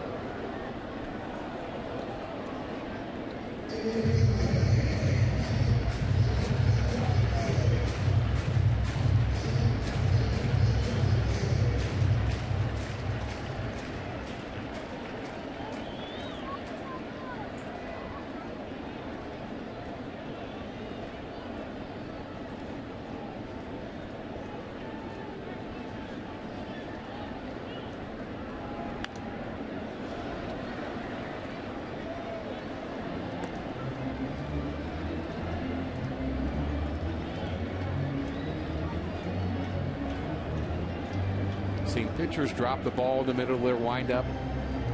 We've seen balls slip out of their hands and then throw them off the screen. seen all kinds of crazy things, but not sure I've seen that. That's a first for Now I you. have. The 1-2 pitch to Yachty. Runner goes. Base hit in the left. To perfection. Rasmus winds up at third. Such a good job of hitting right there by Molina. So many times trying to go to right. Shortstop covering with the runner off of the pitch. Pulls it there. Well, it's one or two. It's either going to be the shortstop or the second baseman. They alternate. They have a signal between the two of them. This time it's the shortstop. And Yachty guesses right, pulls it in the hole. And on the hit and run, Colby Rasmus should have peeked in and saw that was on the ground and just took off immediately. Yachty Molina, perfectly executed hit and run. That's what the shortstop and the second baseman will communicate back and forth between every pitch. Who's covering second on a stolen base attempt, and that's the decision made by the middle infielders, and they just guessed wrong there.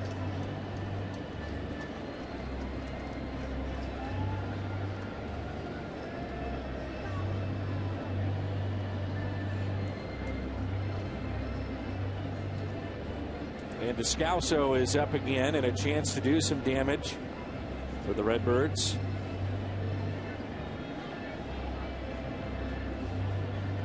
Again, Rick,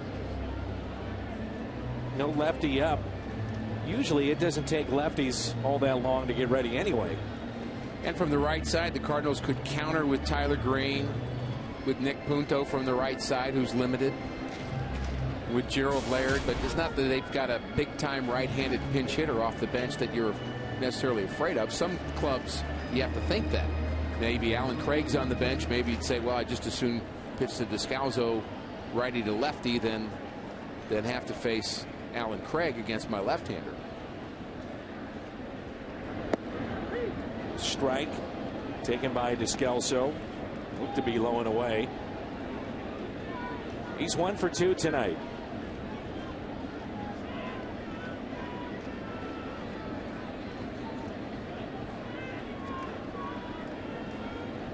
They play him to pull. The 0-1 pitch. Pulled to the right side. Out at second. No, a wide throw. And a run will score. That's Rasmus, and it cuts into the lead 6-5.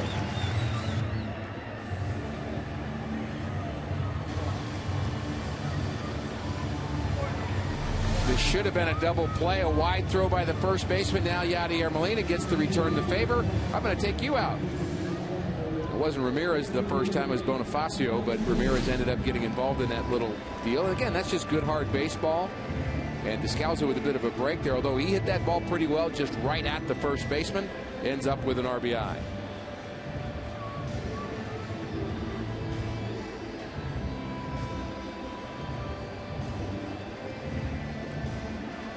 And Hamilton, Mark Hamilton, will be the pinch hitter.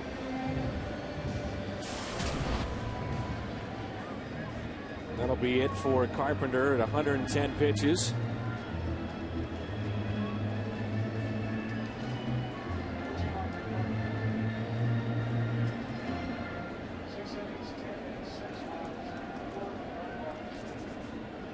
Six runs allowed by Carpenter, but 4 of those were earned. 10 hits in his 6 innings.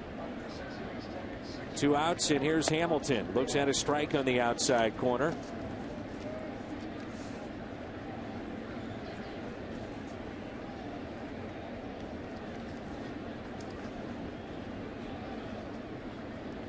Short lead at first by Descalso.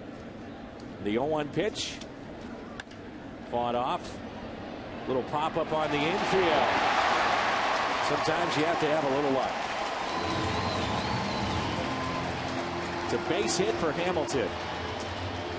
Wee Willie Keeler strikes again. Hit them where they ain't.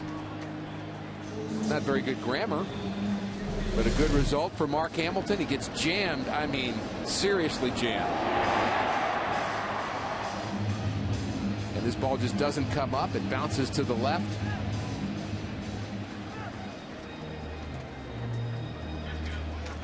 Chris Carpenter likes the result.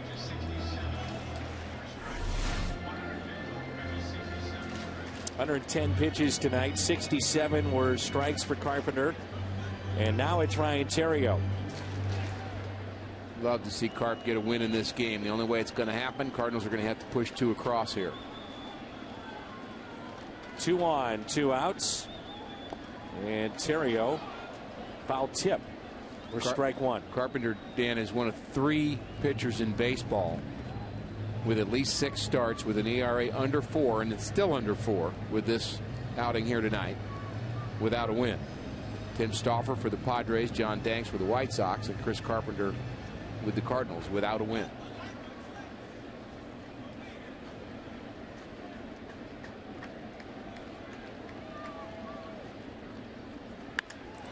That is a base hit to the right side. Descalso being waved in.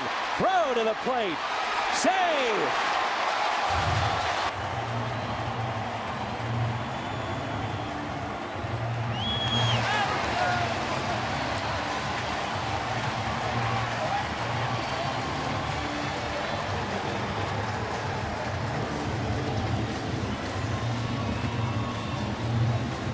Had a feeling the Cardinals were not out of this game, and Chris Carpenter will not get the loss, and he still may get the win yet. Decent throw, a little high, good slide, 6-6 the score.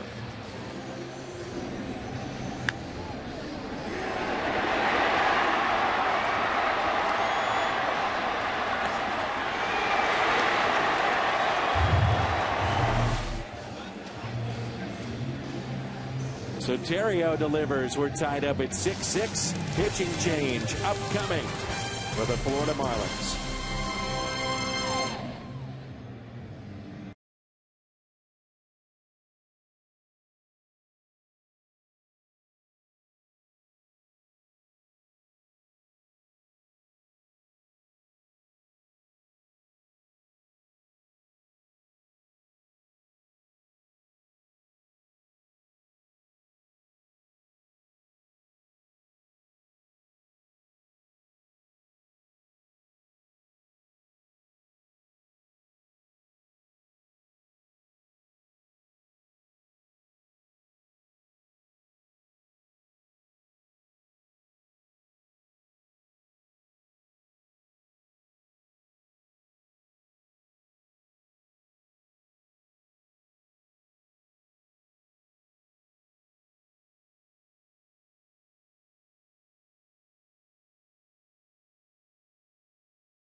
Jays. Enjoy a ball game with man's best friend. On sale right now at cardinals.com/Luches.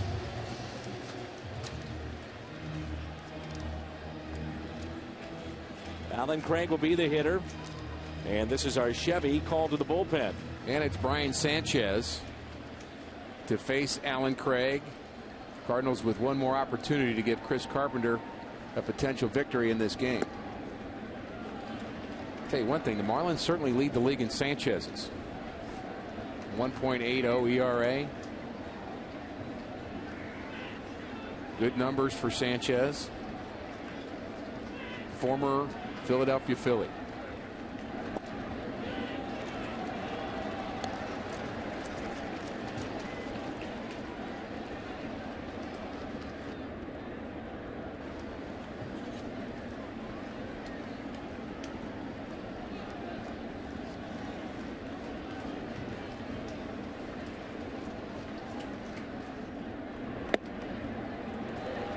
(3-0).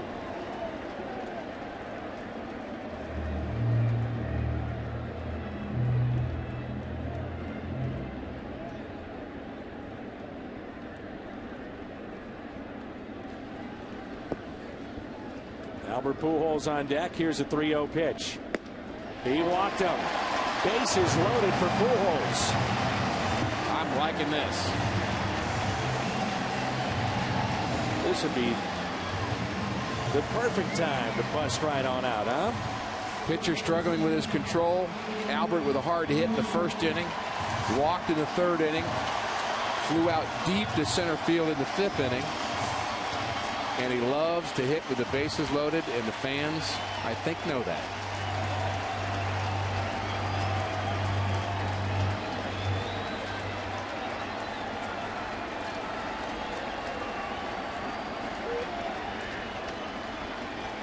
Two outs and the base is loaded for Pujols. Looks at a strike. Pujols tonight, a single. He is walked and also flied out to deep center. He owns 11 career grand slams.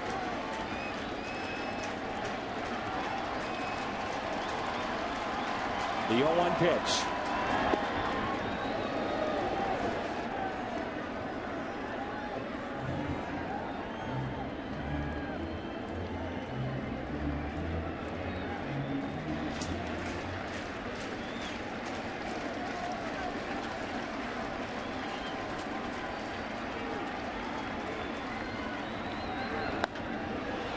That is pulled just foul.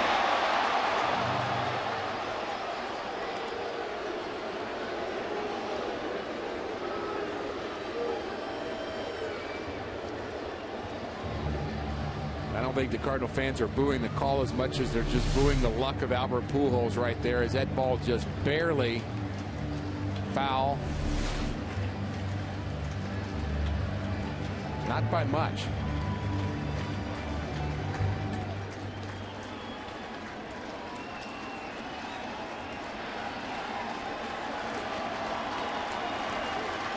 Here's a 1-2 pitch. Down the left field line. And it hooks foul.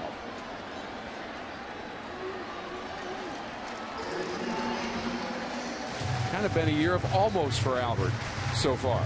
Almost has his swing back. Almost a double down the line. Almost a home run to center.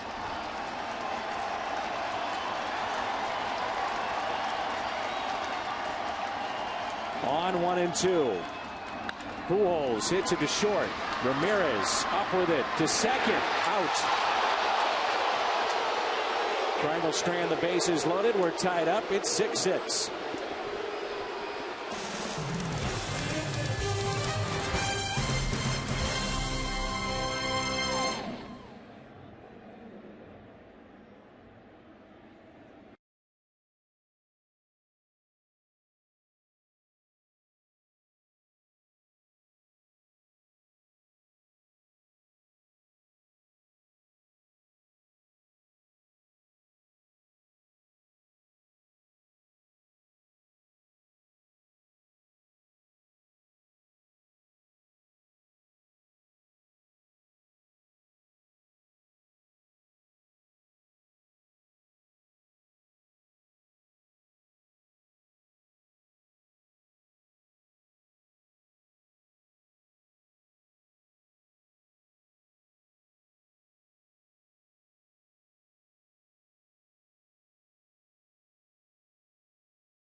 Brought to you by Schnucks. Jason Isringhausen pitching, and the ball gets by Mike Matheny on a strike three. He makes a great throw to end the game. That's May 4th, 2004.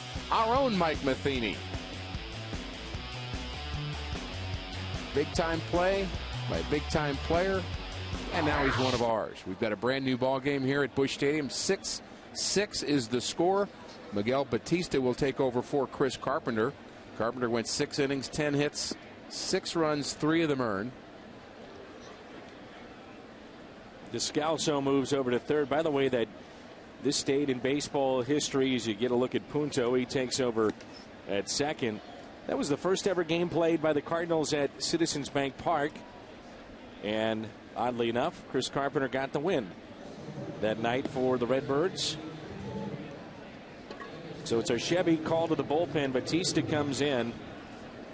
Albert Pujols now, Rick, no RBIs in this series, and he is stranded 12. Yeah, he hit that ball pretty decently into the hole at shortstop. Ramirez with the backhand to end that last inning. But I know he's frustrated because he knows how important he is to this team, and a chance to break the game open there. Numbers on Batista. ERA, very good. And the first pitch is laced into left center field. Gabby Sanchez with a leadoff double. That's how we start play here in the 7th. What a series he's had. 4 for 5 last night. 2 for 3 and a walk here tonight. Home run and a single in game 1 of this series. Start pitching him differently.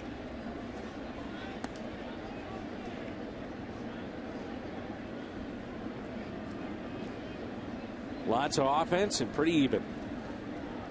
Got a series of offense, defensive miscues. The home run ball has come into play. And now it's a game of relief pitching.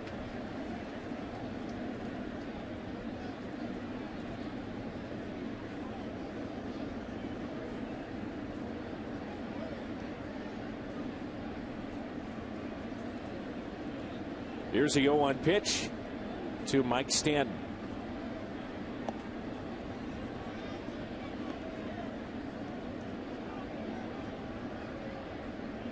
Out or safe at second base?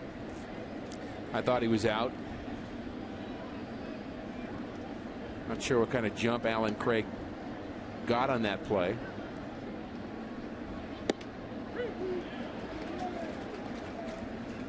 But that was really maybe the only play for Ramirez. It would have been a long throw to get Albert at first.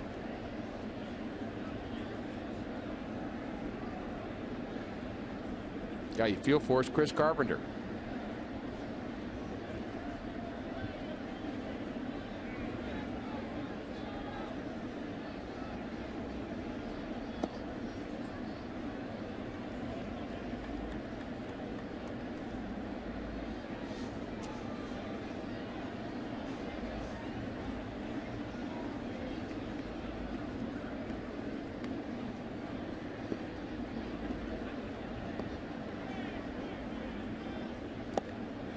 Foul tip held on to by Molina. So the strikeout, a big one there of Stanton. He can't advance the runner to third. Little things in a game like this that could help you win a ball game late. Yeah, and you're just not sure that Stanton's the kind of player that's really called on to do that very often. You'd have to think throughout his minor league career, Dan, he's been the guy that just, hey, hit the home run, big guy, and drive the ball and come up with a situation like that. You'd like to see him do that. Hit the ball on the right side, get the runner to third, manufacture the run, but I'm just not sure he's geared that way. I'm not sure his swing is geared that way. Now it's Greg Dobbs. And the runner at second, 1 out. Dobbs is 0 for 3. And he struck out twice against Carpenter. Outfield is straight away.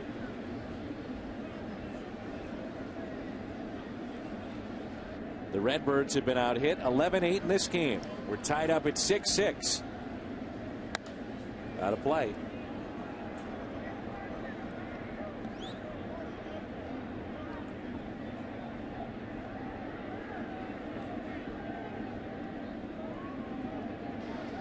Dobbs has not hit well in his career at this ballpark. He's now 7 for 44.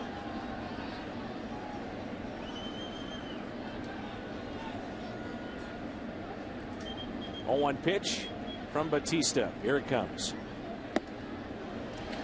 One thing about Miguel Batista, we've talked about it, but he still has that late jump and life on his fastball. At his age, to be thrown as hard as he is with as much movement, that's pretty impressive. That means, you know, you think about guys like Julio Franco that just played so long in this game, and of course a couple pitchers have done that last into their 40s. Nolan Ryan, well, it's because they keep their bodies in shape, and of course the core is more important than anything else, but the arm has to stay healthy. 1 ball and 2 strikes.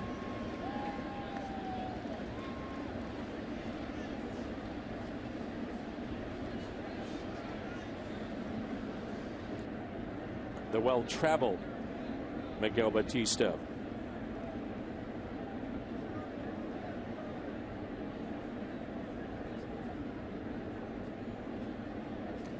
And out to visit Molina.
Two balls, 2 strikes here on Greg Dobbs.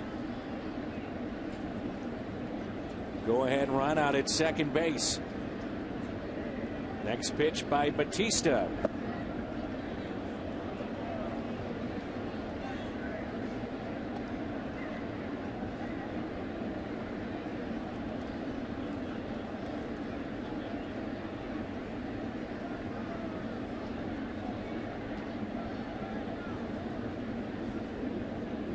Three and 2 the count. Runner at second base. It's Gabby Sanchez. Ground ball to the right side. They needed that with Stanton. Punto is there. And there's 2 outs. You get the feeling, Rick, that this is going to be the defensive shuffle that we see in late innings of ball games with Tony La Russa by putting a very sure-handed Nick Punto at second base and then moving Descalso to third. Yeah, he really has been impressive with his hands, hasn't he? I mean, he's comfortable really anywhere you put him. That's what really the scouts have said about Nick Punto, is he has just a spectacular glove really anywhere on the field. He's a gamer. And Descalso's looked pretty good at third base as well. So I think you've got to have good defense in late innings in close ball games, and I don't think Tony La Russa is going to take any chances with having the wrong person in the wrong place. Omar Infante, the hitter. As you get a look at Daniel Descalso. Nick Punto.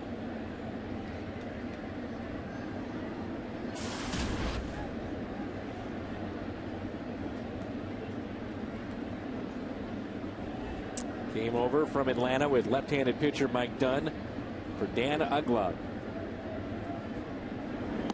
Hit .321 last year.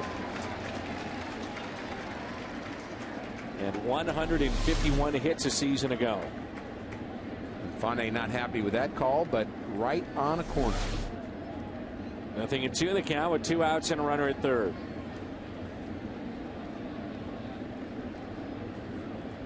Infante spent the majority of his career with Detroit. Last 3 years with Atlanta. The 0-2 pitch by Batista.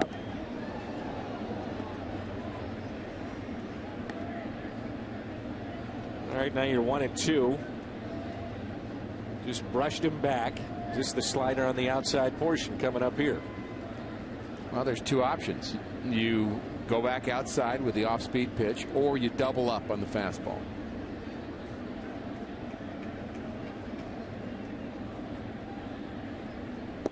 Got him. 94-mile-an-hour pitch by Batista. Time to stretch. 6-all.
St. Louis Cardinals. They may not be reproduced or retransmitted in any form, and the accounts and descriptions of this game may not be disseminated without the express written consent of the St. Louis Cardinals.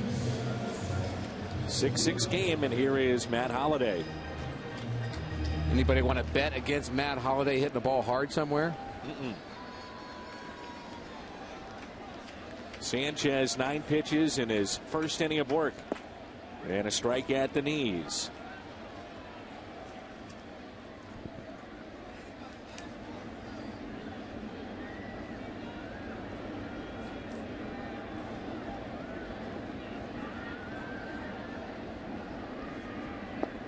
One ball, one strike. Holliday tonight with a pair of hits and an RBI.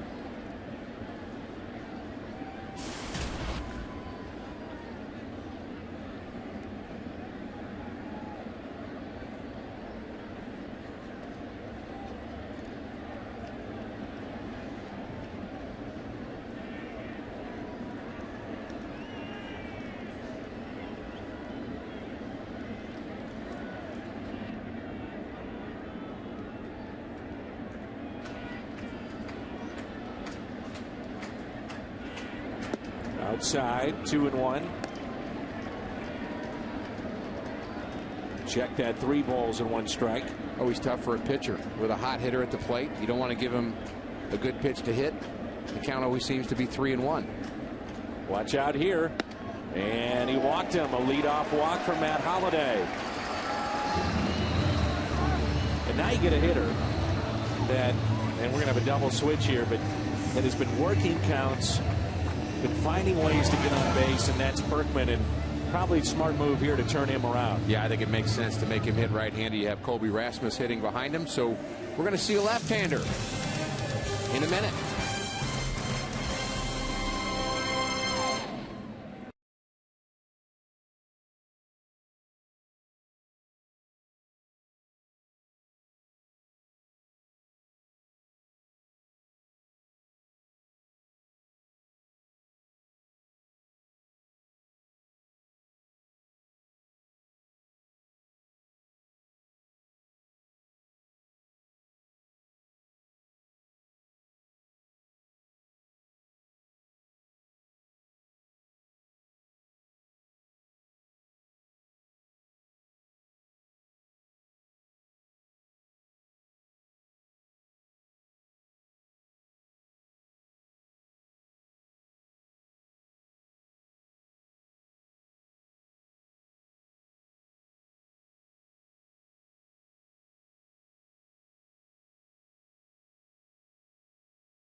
ERA very good. He's had 14 strikeouts and 9 2/3.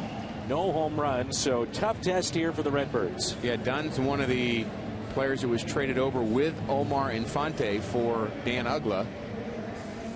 And he has some nasty numbers here. And, of course, making Berkman hit right-handed is what the plan is for Edwin Rodriguez. Berkman has swung the bat pretty well right-handed in the last couple of weeks. Remember, he had the home run game that we did in Houston last week against his former team. And that was from the right side of the plate. He actually had one from the left side in that ball game as well in his return to Houston. So Berkman here at Busch Stadium in St. Louis, a chance to put the Cardinals on top. Been a game of catch-up tonight for the Cardinals. Trailing early, trailing often, but they've tied it up 6-6. A crowd tonight of 34,324, 34324. One of the advantages of playing at home as Wes Helms takes over at third base for the Marlins is you always have the last at bat. So I think close games become difficult to win on the road for that reason. It's a lot more difficult on your bullpen as you get into the ninth inning and maybe extras where your guys can't make a mistake or game's over. So I think the home field advantage really plays in these close games. Plus, you've got pitchers coming out into unfamiliar circumstances out of the bullpen. You know, Rick, this is what we're talking about before, is you get a look at the defense of the Marlins. For a guy to go 40, 50 games in a hitting streak, the specialization of the bullpens now is just so tough to have to deal with that. Berkman fights it off, slipping the center fielder, but makes the catch as Coghlan broke back, then had to come in and makes the play. It's one thing Tony La Russa, it seemed like he always did with Berkman on the other side. Late innings, you could pretty much count on a lefty coming in and turning Berkman around. Yeah, we saw that for years, and his career splits will prove that out as well. He's certainly more dangerous from the left side.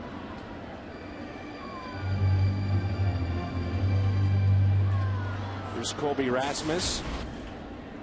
0 for 2 with a walk in the 6th and a run scored. Also grounded out sharply to first and flied out to left. Now this is a player that has gotten a lot better against left-handed pitching, or so it seems.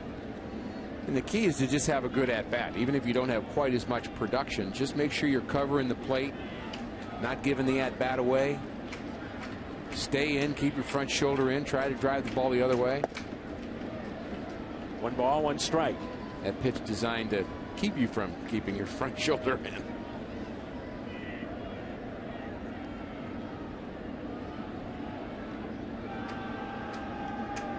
Here's that pitch in. Now let's see what he comes back with here.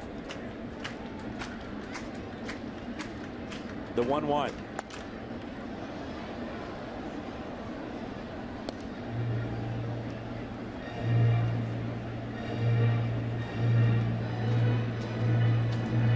It's the lefties. You see the average, very respectable at 290, 299 against right-handed pitching.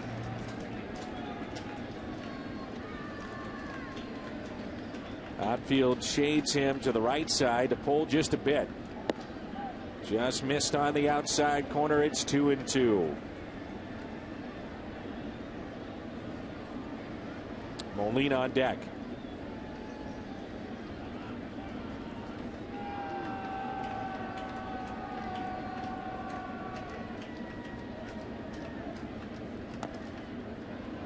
Tapped foul.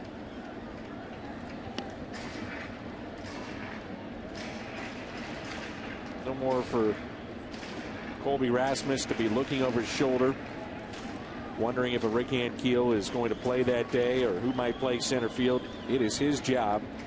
Righties, lefties, late innings, it doesn't matter. I see a more confident Colby Rasmus at the ballpark during batting practice, on the team bus, playing center field, at the plate. 2-2 pitch. Good rip. Foul back. Amazing how much confidence plays into this game, even at this level.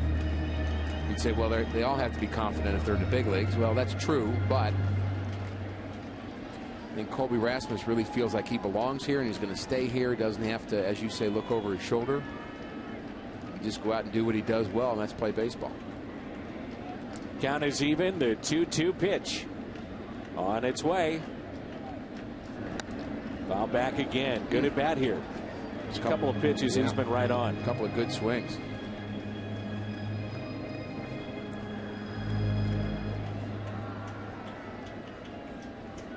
Mentioned that the center fielder Coghlan shading just a bit towards right field. The 2-2 pitch. Rips it into a double play.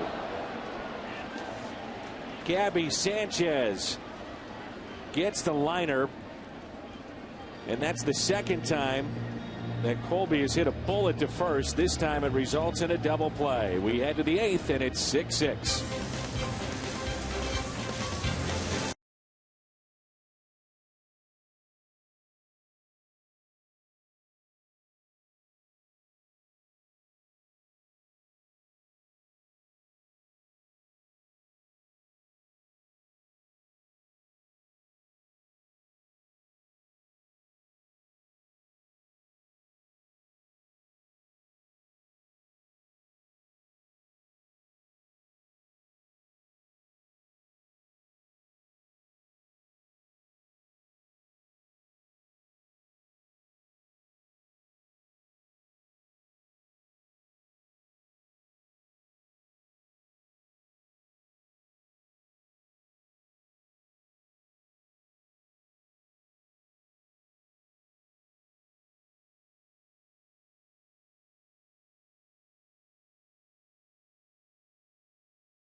Is brought to you by Budweiser. Great times are waiting. Grab some buds. By Bank of America, ATM deposits are as easy as an infield fly. No deposit slip, no envelope. With Bank of America, member FDIC. And by AT&T. Downtown St. Louis and Busch Stadium. And Batista working in his second inning of work.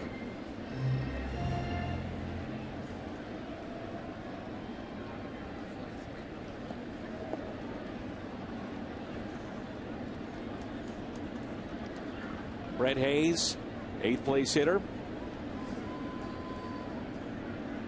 And we'll see Wes Helms in the top of the lineup. First pitch is strike by Batista. Really has been, in many ways, an odd first 3 games of this series, hasn't it? Well, there's been a lot of ugly baseball in it, really. And Cardinals were able to win the game last night, as ugly as it was. Cardinals probably had some of the more ugly plays, frankly. But again, you have to win the games that you don't play so well, and then when things are working, you win those and finish them off. And really, the bullpen can cover a multitude of sins in this. And if Batista does his job, and Trevor Miller warming up for the Cardinals now, if he comes in, does his job, then all of a sudden the game works out just fine, and go in and have a Diet Coke and celebrate, or whatever they have. 0-2 the count.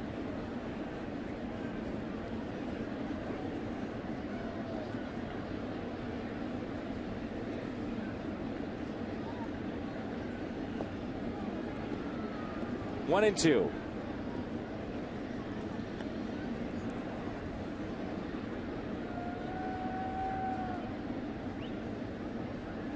Outfield is straight away for Brett Hayes.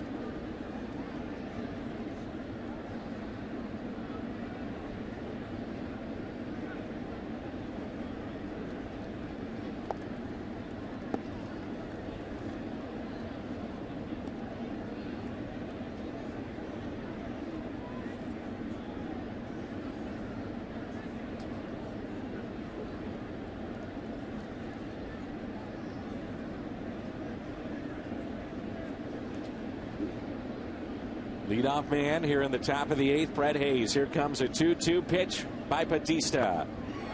Strikeout. He is throwing hard here tonight. That one was 92 miles an hour, but it was an explosive 92. It had great movement. Look at the mechanics of Miguel Bautista throwing downhill. Look at that sink. The ball looks like I mean, that's a hard fastball moving an awful lot at the last minute. We had on our gun last inning 99. The stadium gun on that pitch had 98. I'm not sure he's throwing that hard, but I do believe he is throwing, at least in that first inning, a little bit harder than maybe we've seen.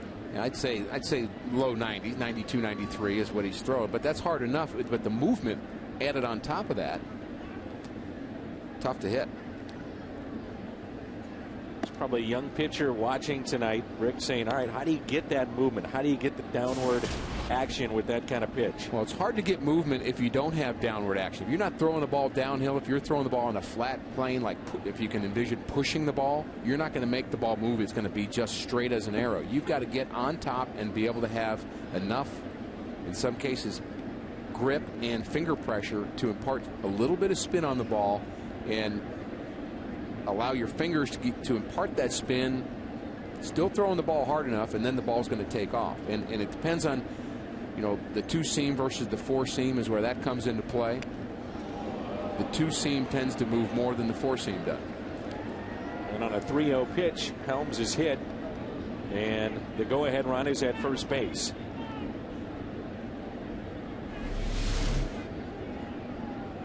There's a 2-seamer that runs in on Helms. Tony La Russa looks like he'll go to his lefty here. Coghlan set to dig in, who's had a good night. Bautista will exit after an inning and a third.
A look at Alan Craig, who made the start at third base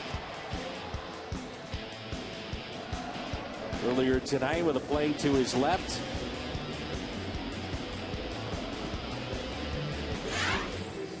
That's the Home Depot doing more on defense. Trevor Miller in for the 15th time, 4 2/3, ERA of 3.86. 12 of 14 inherited runners have scored. And that's what you get a little concerned about here. Well, it's an opportunity for him to probably face 2 hitters in this situation. He'll probably get both Coghlan and Bonifacio. And maybe just get a little extended work might help him too. He's, you know, it's kind of a tough job to come in and just every time face one hitter. It's just so do or die. You try to be too fine with everything and instead of just going after hitters. But he knows he's got a tough couple of hitters here. 1-1.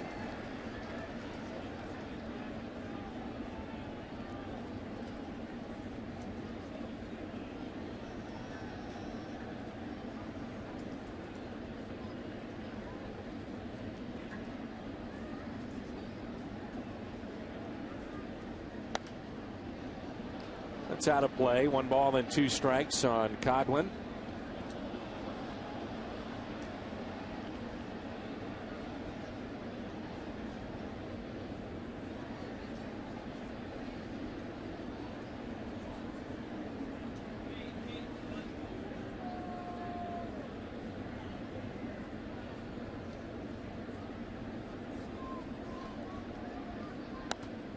The slider hit out of play. That was a good slider for Trevor Miller. That's really been a problem for him in some of the more recent outings, as his slider hasn't been sharp. It's been a little flat. It's only been breaking across home plate on a kind of a flat plane instead of breaking both across and down.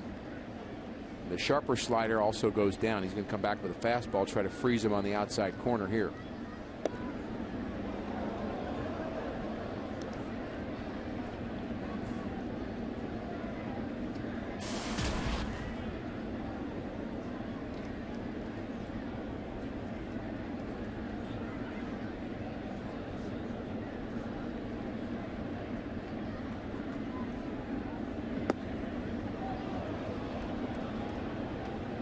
Two close pitches, doesn't get the call. It's now 3-2.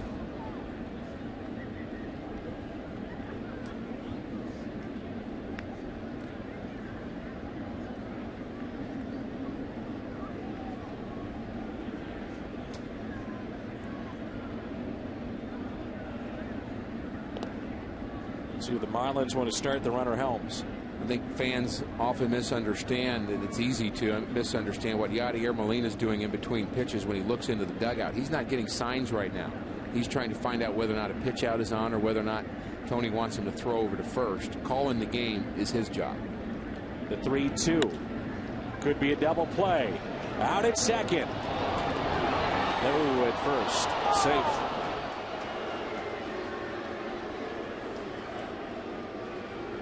Turn there by Punto. Wasn't quite hit hard enough. Would have had to be a very quick turn. Coghlan running from the left side. Punto kind of an off-balance throw there. Again, from the left side, Dan, you swing and hit a ground ball like that, you're already running while you're swinging, and he's just too quick to make that a simple double play.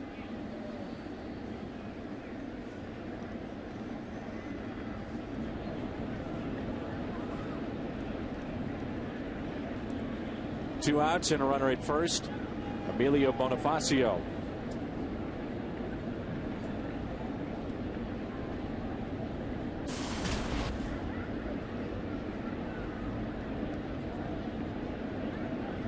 Three for 4 tonight.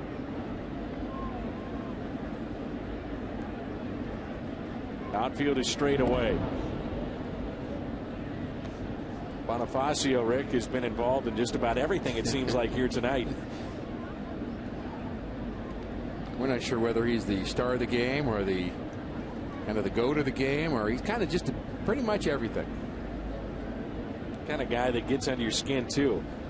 When he's on the other side, slaps at the ball, switch hitter, great speed. Good player. Absolutely. Mitchell Boggs set to go in the bullpen. Clean shaven Mitchell Boggs.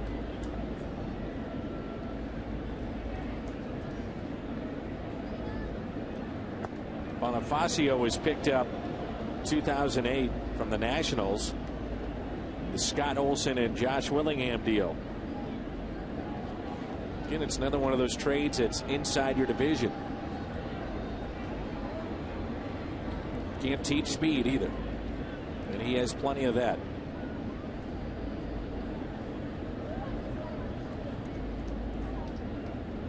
A 1-1 pitch taken outside.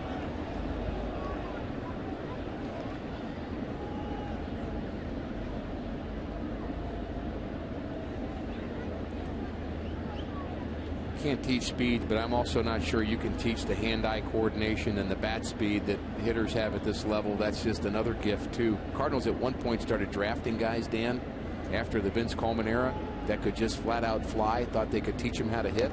Didn't always work. Comes a question with drafts, then do you take guys that are great athletes, or do you take baseball players? Yes. I mean, if you and can I don't mean that the wrong way. No. I mean, you know, what guys are you trying that to say, Dan? No, I understand. No, I know you were a phenomenal athlete. No. But you have the hand-eye coordination guys, or do you have the guys that can just you know, like the NFL Combine, the guys that can jump and now that's what I know. I understood you. Thank you. But I think that's a mistake in baseball if you just go with the finely tuned athlete guy, because there's something about the fine motor skill of pitching and hitting and having good hands defensively that doesn't really show up wouldn't show up in a baseball combine. The hands of Alex Gonzalez that we saw in Atlanta. Yeah, good point. Pretty smooth. Oh, I still can't believe that. 2 outs, runner at first, 3-2 pitch. Here it comes. In the air to center field. Colby is there. Molina, Descalso, Punto coming up. Good work by Miller.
Just off the glove of Colby Rasmus. He came around to score. That would be the difference in the game. Key hit in game number 2 last night. Daniel Descalso. A 3-run homer, his first in the big leagues. The deciding blast. And tonight we await the hero. Bottom of the 8th rolls in at 6-6.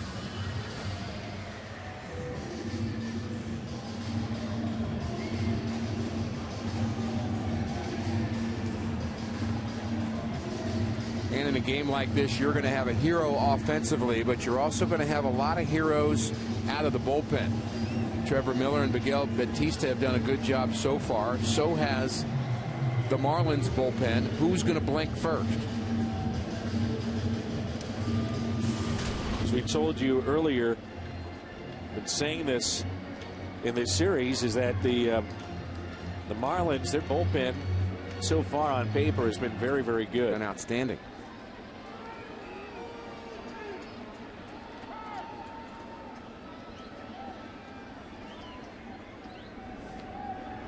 Yadier Molina leads it off. Give you some scores this inning as much of baseball has wrapped up. First pitch is taken for a ball. Second inning of work for Dunn. It was Baltimore over Kansas City 3-2.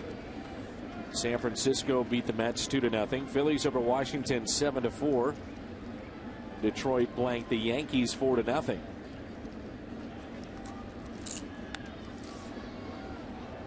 One ball, one strike. Toronto over Tampa Bay 3-2. Pittsburgh beats San Diego 7-4. Return of Zach Greinke didn't go all that well. Atlanta blanks Milwaukee 8-0. Also won another game of the doubleheader 8-3. Cubs get 3 home runs. They beat the Dodgers 5-1. White Sox lose again. They've now dropped 16 of 20 for a team that was supposed to contend for a World Series championship this year. Minnesota beat them 3-2. Cincinnati in a walk-off win beat Houston 3-2. Chopper towards third, and Molina is retired.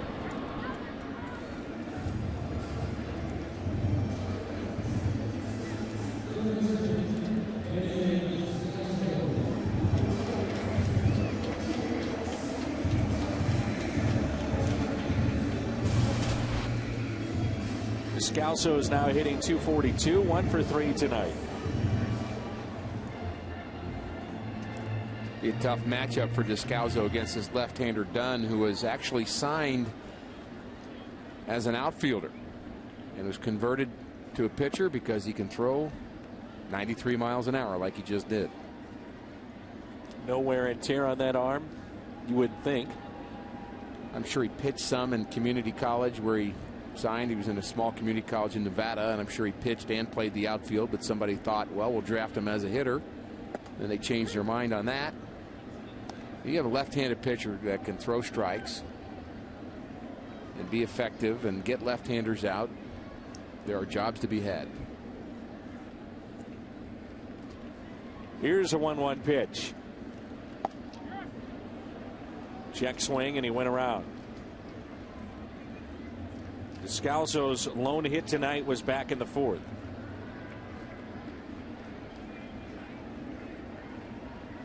All 3 times he has pulled the baseball, they play him that way. The 1-2 on its way. Popped up. Foul territory. Is it playable? It is. Nice play by Wes Helms. 2 outs.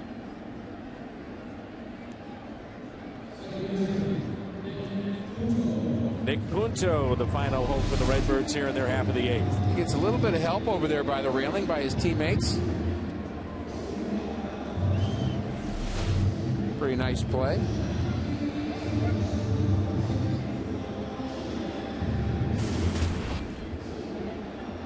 See, the Marlins are guarding the line. Some teams believe in doing that. Late innings, tie game, or up. Others say play it straight up. And I think if you're going to guard the line, you don't have to be that close to the line, because basically you're just taking your range away. I mean, by the time he hits the ball down the line there, Wes Helms is going to be able to catch a ground ball in foul territory. So what? Be far enough off the line that you can handle anything hit to your right. And that's maybe just a step more than where he is. But you see some teams where they'll put him right on the line. I just think that's a waste. I mean, look at that gap between third and short. Slowly hit, hard hit, it's going to get through. You could hit a ground ball to the left of Helms, and with Bonifacio playing in left center field, you could get a double on a ball hit to his left potentially. 1-2 pitch. Tapped out in front of the plate. That's a fair ball. And Punto is retired. That sends us to the 9th. The Marlins and the Cardinals tied up at 6.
Live. Pat Paris and Al Raboski will do the honors. The good and bad of Carp tonight, a defensive rarity, and Tony TV. All that and more coming up after the game. Eduardo Sanchez will do the pitching for the Cardinals, and we go back to the booth. And Dan and Rick, guys. All right, Jim, thanks. And Sanchez picked up the save in game 2 of the series, and Tony La Russa going right back with right now what you would get would be a closer's role. Yeah, I mean, he's really probably the most exciting pitcher on this Cardinal staff as far as I'm concerned right now. I mean, I think folks are really happy when he's in the game because you just don't know what he's going to do. His stuff is so good, and I don't think anybody's really worried anymore about him being in late situations. I think there's been enough of them over the last week or two that he's gotten maybe a month's worth of experience pretty quickly. There's a lot to like, isn't there? Oh, my goodness. Throws hard. The control, for the most part, has been there. Confidence is pretty clear. Yes. Why not? Give him a chance. You know, if you're going to play this game scared, it's not going to work. You have to act like you belong here, even if you don't. And I think it's safe to say that he's not scared right now. No, he's not. Well, the first time he'll be scared is when all of a sudden it's not working and he has a bad game. Then he has another bad game, and it's going to happen. Well, he's going to have to make adjustments, right? And then you've got to deal with it. We talked about Hanley Ramirez and his struggles. He's now at 198. Dan Uggla now at the Braves, former Marlin. He's hitting around 200. There's a very good slider.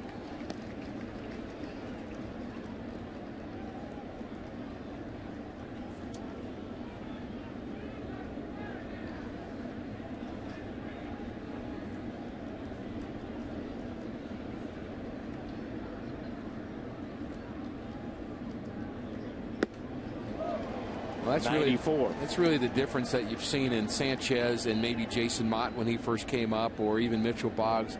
2 dominant pitches that he has command of. And if you're going to be a closer, that's what you need. 2. You don't need 3. You need 2. 3 helps, but 2's enough.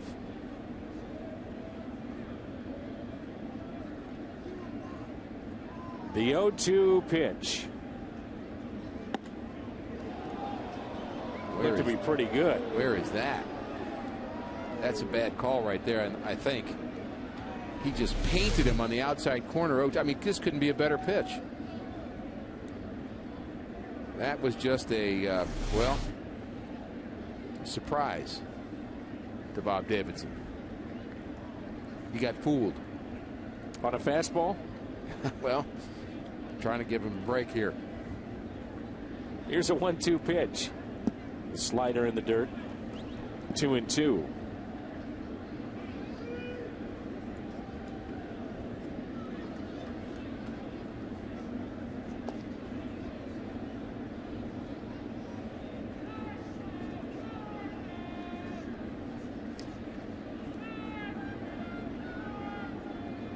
Both Sanchez and Salas had strikes taken away from him last night on our Fox tracks. And let's hope that 0-2 pitch doesn't come back to hurt him now. And you talked about it with a young pitcher, and you could see that Sanchez, his reaction, he's kind of spun around. He thought he had strike 3. You just got to put it behind you and regroup.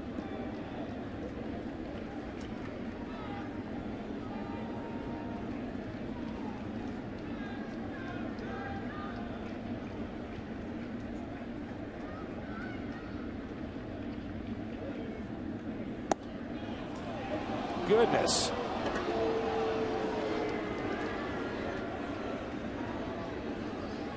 Leadoff walk. The 3-2 pitch. Is this one a strike 2? A little bit low, but that's close.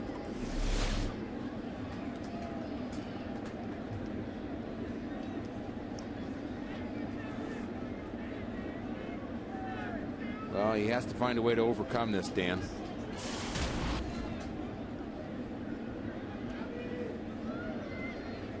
Two non-called strikes. Here's Gabby Sanchez. Ramirez can run a bit. He's at first. Long look by Sanchez, and time is called.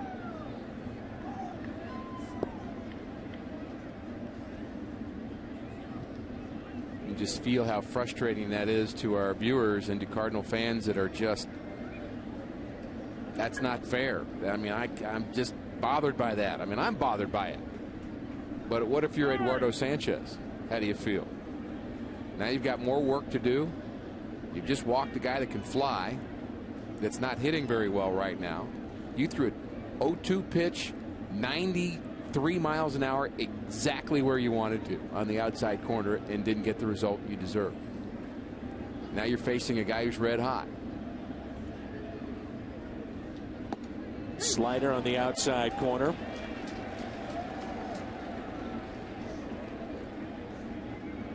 The pitch seemed to be outside.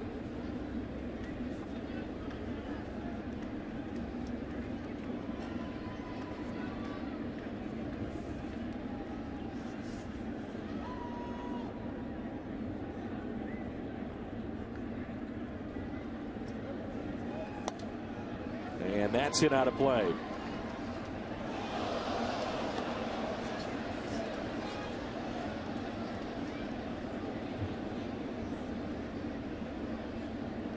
Cardinals have committed 4 errors tonight, 2 by the pitcher, 2 by the catcher. What Matheny have 1 year? 1 in the entire year?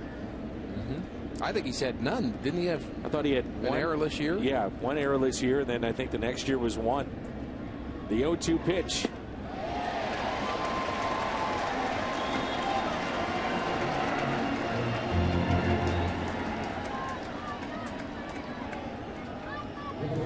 Have to go back, I believe, to the 1940s for the Cardinals, but 2 errors by both a catcher and a pitcher in a game. 1984, Mike Brown and Rich Gedman finished up his career with the Cardinals. Might recall.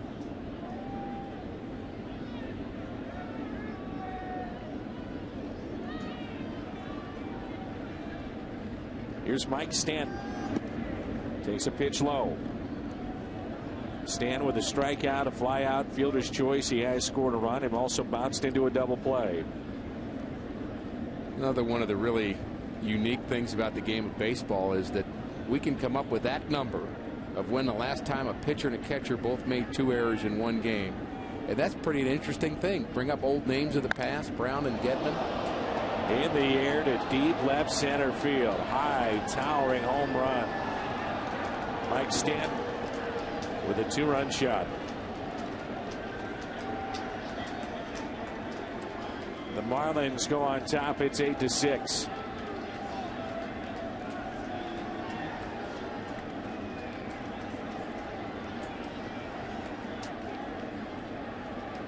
Well, those 2 battled last night, and Sanchez won.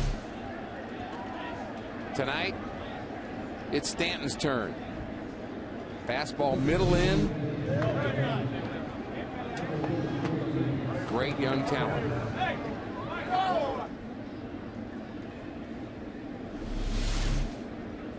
First real blemish on the early career of Eduardo Sanchez. Well, looking ahead now to the bottom of the 9th, the Cardinals have the top of the lineup. 11 pitches for Sanchez in this inning. Right-hander's been getting loose in the bullpen. Here's Scott Cousins. Cardinals will have Terrio, Sanchez's spot, and then Albert Pujols.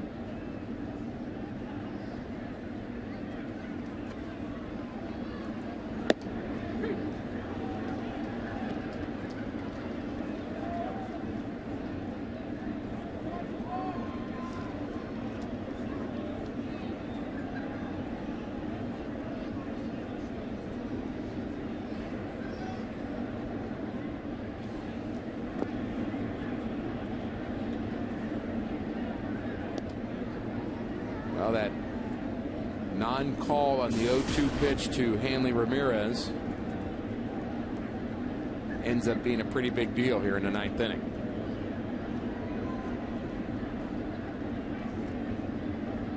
2-1 pitch.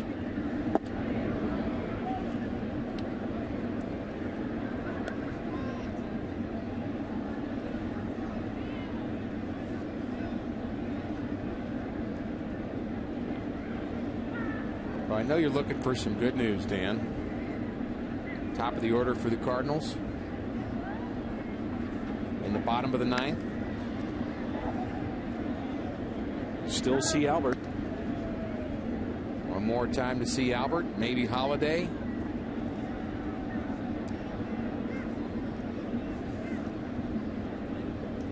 It'd be a fun at bat. Couple runners on for Matt Holiday in the bottom of the ninth.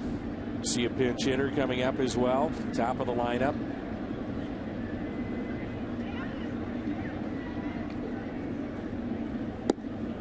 And that's taken low. Not sure you want to keep Sanchez out there that much longer after the outing last night and here tonight. I think it'd be a good time to get him now. Mitchell Boggs is ready. Why not? And Tony's thinking the same way. Tony's really been riding, in a good way, riding the success of both Sanchez and Salas in that bullpen. And it's time to give Mitchell Boggs a chance.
St. Louis.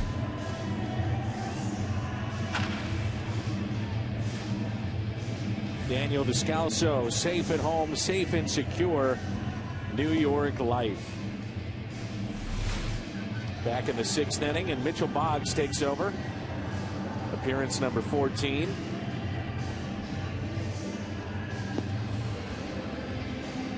And he still leads the Cardinals in saves with 3. I'm sure one of the things Tony La Russa, said to Sanchez, obviously keep your head up. You pitched well. And then I'm sure he asked Molina about the strike zone.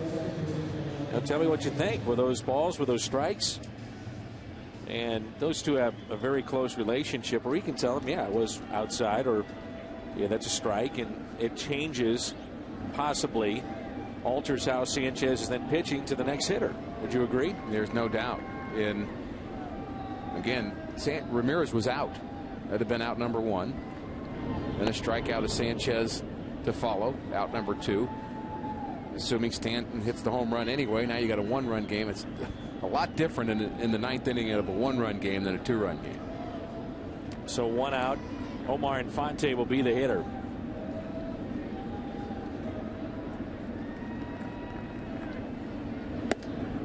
The fastball in there at 94 from Boggs. Seen a lot of good fastballs warming up the place a bit. Chilly night. Gotten colder the last 3 innings. Here's the 0-1 pitch. Molina sets up inside. They jam him. Popped up. Yachty throws the mask. Makes the catch.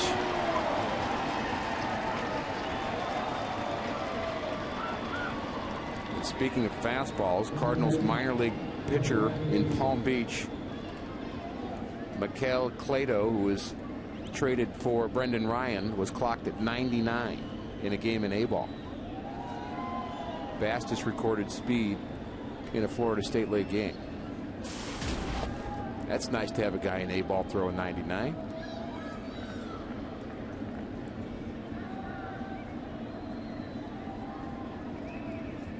So 2 outs. Here's Brett Hayes.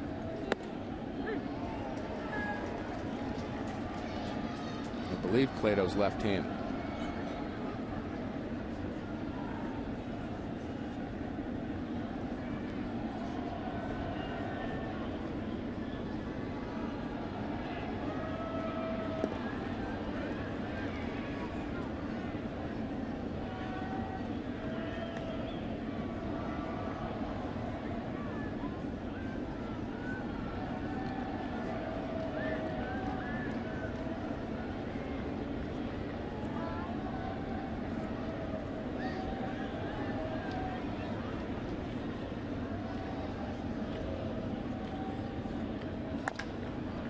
Chopper left side.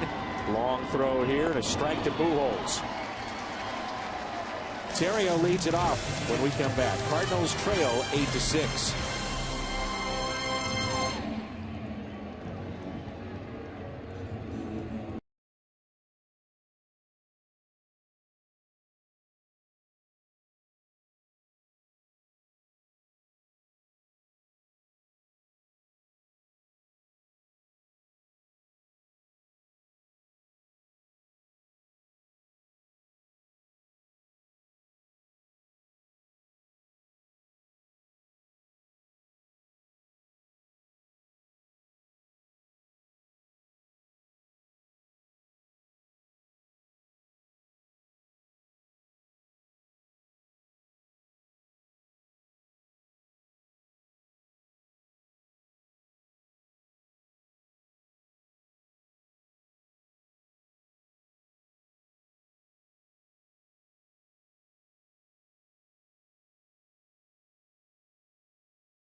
So far, trying to pick up number 11. We've seen him in this series. He is 10 of 10. He's a guy that they picked up from Kansas City. Yeah, and he leads the National League in saves. He's tied with Houston Street in that department, and Cardinals are going to pull this one out. They're going to have to do something that no National League team has done yet this year. Mike Stanton, so far, the hero in this game. 2-run home run off of Eduardo Sanchez in the top of the 9th inning, and it was a blast. A deep left center field, a very high, long home run.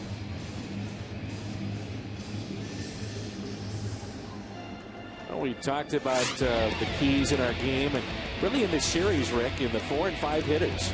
Sanchez continues the hot bat. 2 more hits tonight. Stanton the big blow, the home run. Matt Holliday is 2 for 3 for the Cardinals. Berkman and Ofer so far. But we may see both of those guys one more time here in the home half of the 9th. Here's Terrio. The first pitch is taken for a strike.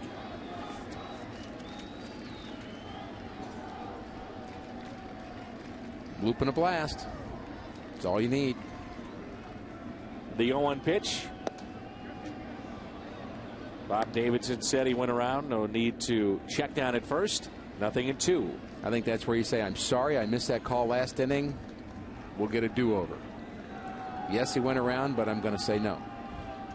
Unfortunately, that wasn't the case. No, it doesn't work that way. The 0-2 pitch.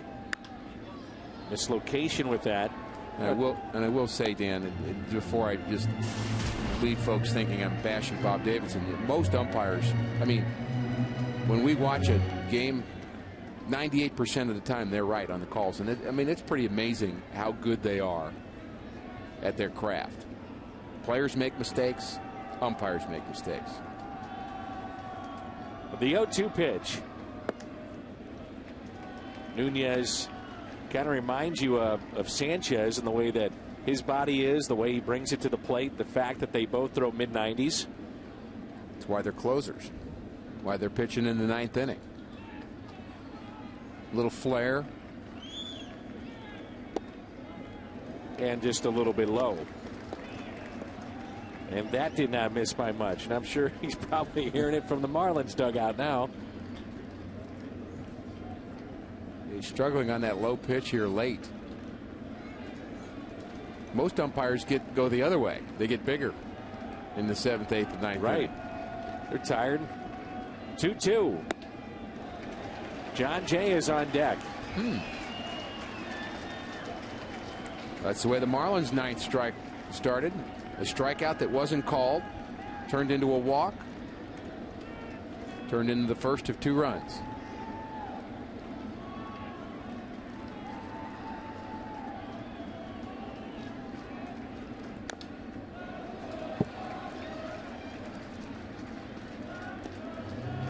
If the Cardinals would drop this game, they'd go back under 500 at home. They'd fall to 7-8.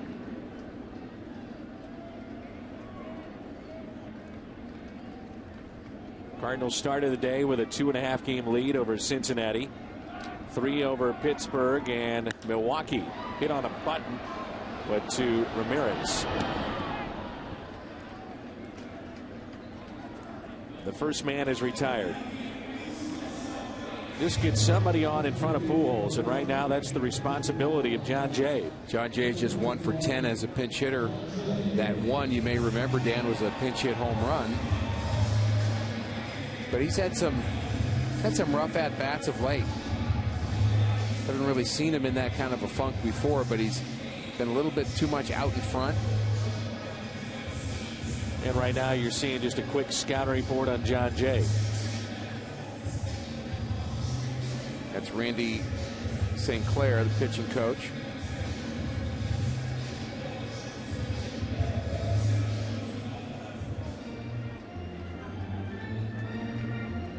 Yeah, he's the guy. There's nobody else that's coming in after Leo Nunez. It's his game to save or lose. John Jay, as a pinch hitter this year, is 1 for 10.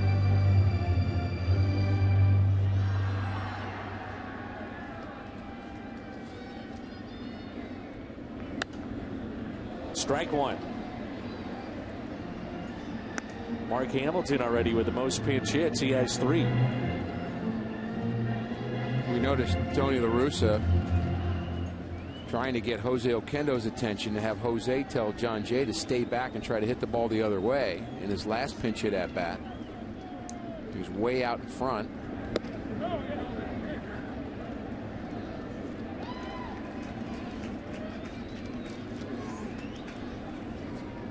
Tony never stops managing, does he?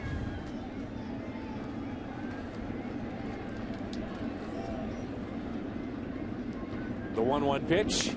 Think about the physical pain he's been dealing with over the last couple of weeks, really, with the virus, that strange virus that he's had, which has been painful for him, and he's never stopped to light. Yeah. Right eye almost completely closed for a couple of days, yet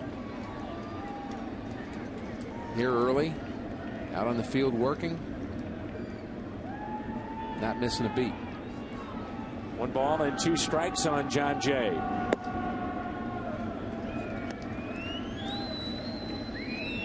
Probably doesn't sleep all that much anyway. Probably not. Then you add this into the mix and it gets even tougher. 2 balls, 2 strikes on John Jay. The next to him.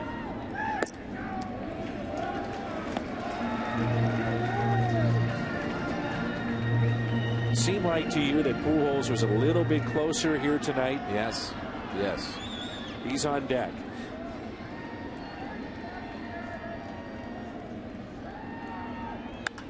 Jay, right field. This ball is gone. It's now an 8-7 game. John Jay off the bench with a home run.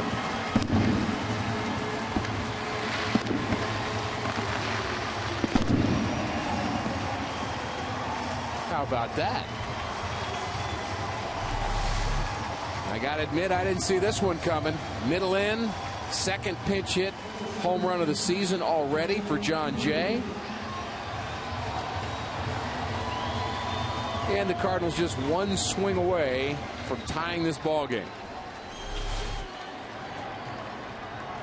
And you've got the right guys coming up to do it.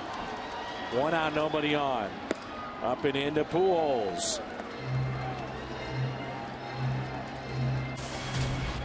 1 for 3 tonight.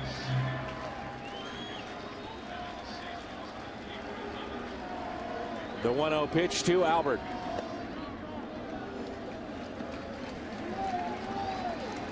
Two and 0.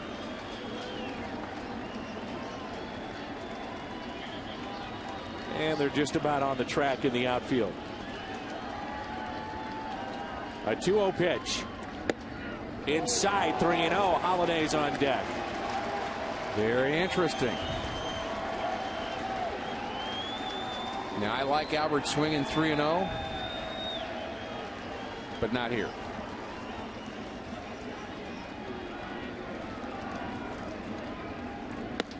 Almost hit him.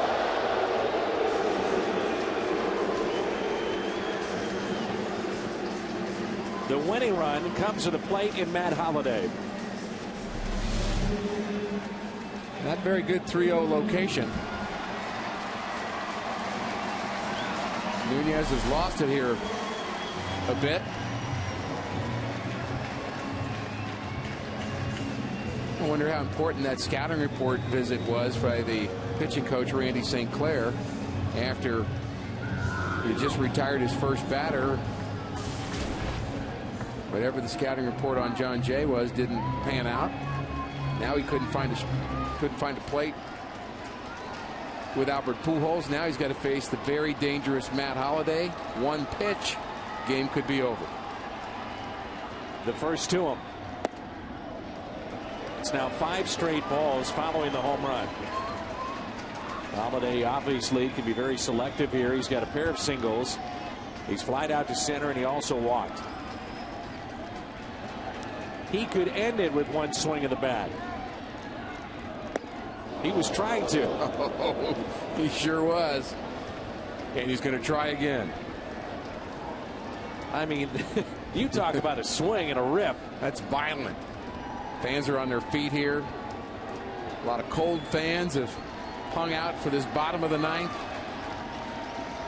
And what could be a pretty magical moment.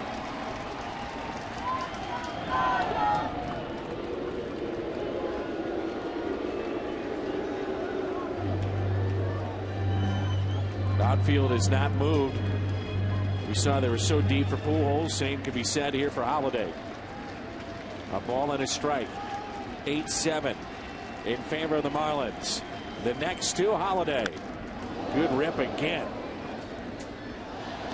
Dan, the Cardinals still have a chance to win a game where they gave up 12 hits, walked 5 batters, and made 4 errors. All of that can be forgotten with one big fly by Matt Holliday, or maybe Lance Berkman. 1 ball and 2 strikes. They guard the line at third, hold it first, outfield deep. The next to Holliday. There are hitting lanes everywhere. You get a bloop, and Pujols winds up at third. You've got the left side, you've got the right side, because of the way they're positioned on the infield. Bonifacio is maybe, well, 4 steps away from the warning track in left field. He's the deepest of the outfielders. On their feet here at Busch Stadium. 1-2 the count on Matt Holliday. The next to him. Ground ball to short. Out at second. And out at first. 8-7. The Florida Marlins hold on for the win. Nunez picks up the save. Marlins hold on. 8-7 our final tonight. Mike Stanton is our player of the game, presented by Budweiser. 2-run homer in the 9th inning, and the difference in the contest tonight. The reaction for Nunez as we head to a timeout after this break. It's the post-game show. Relieved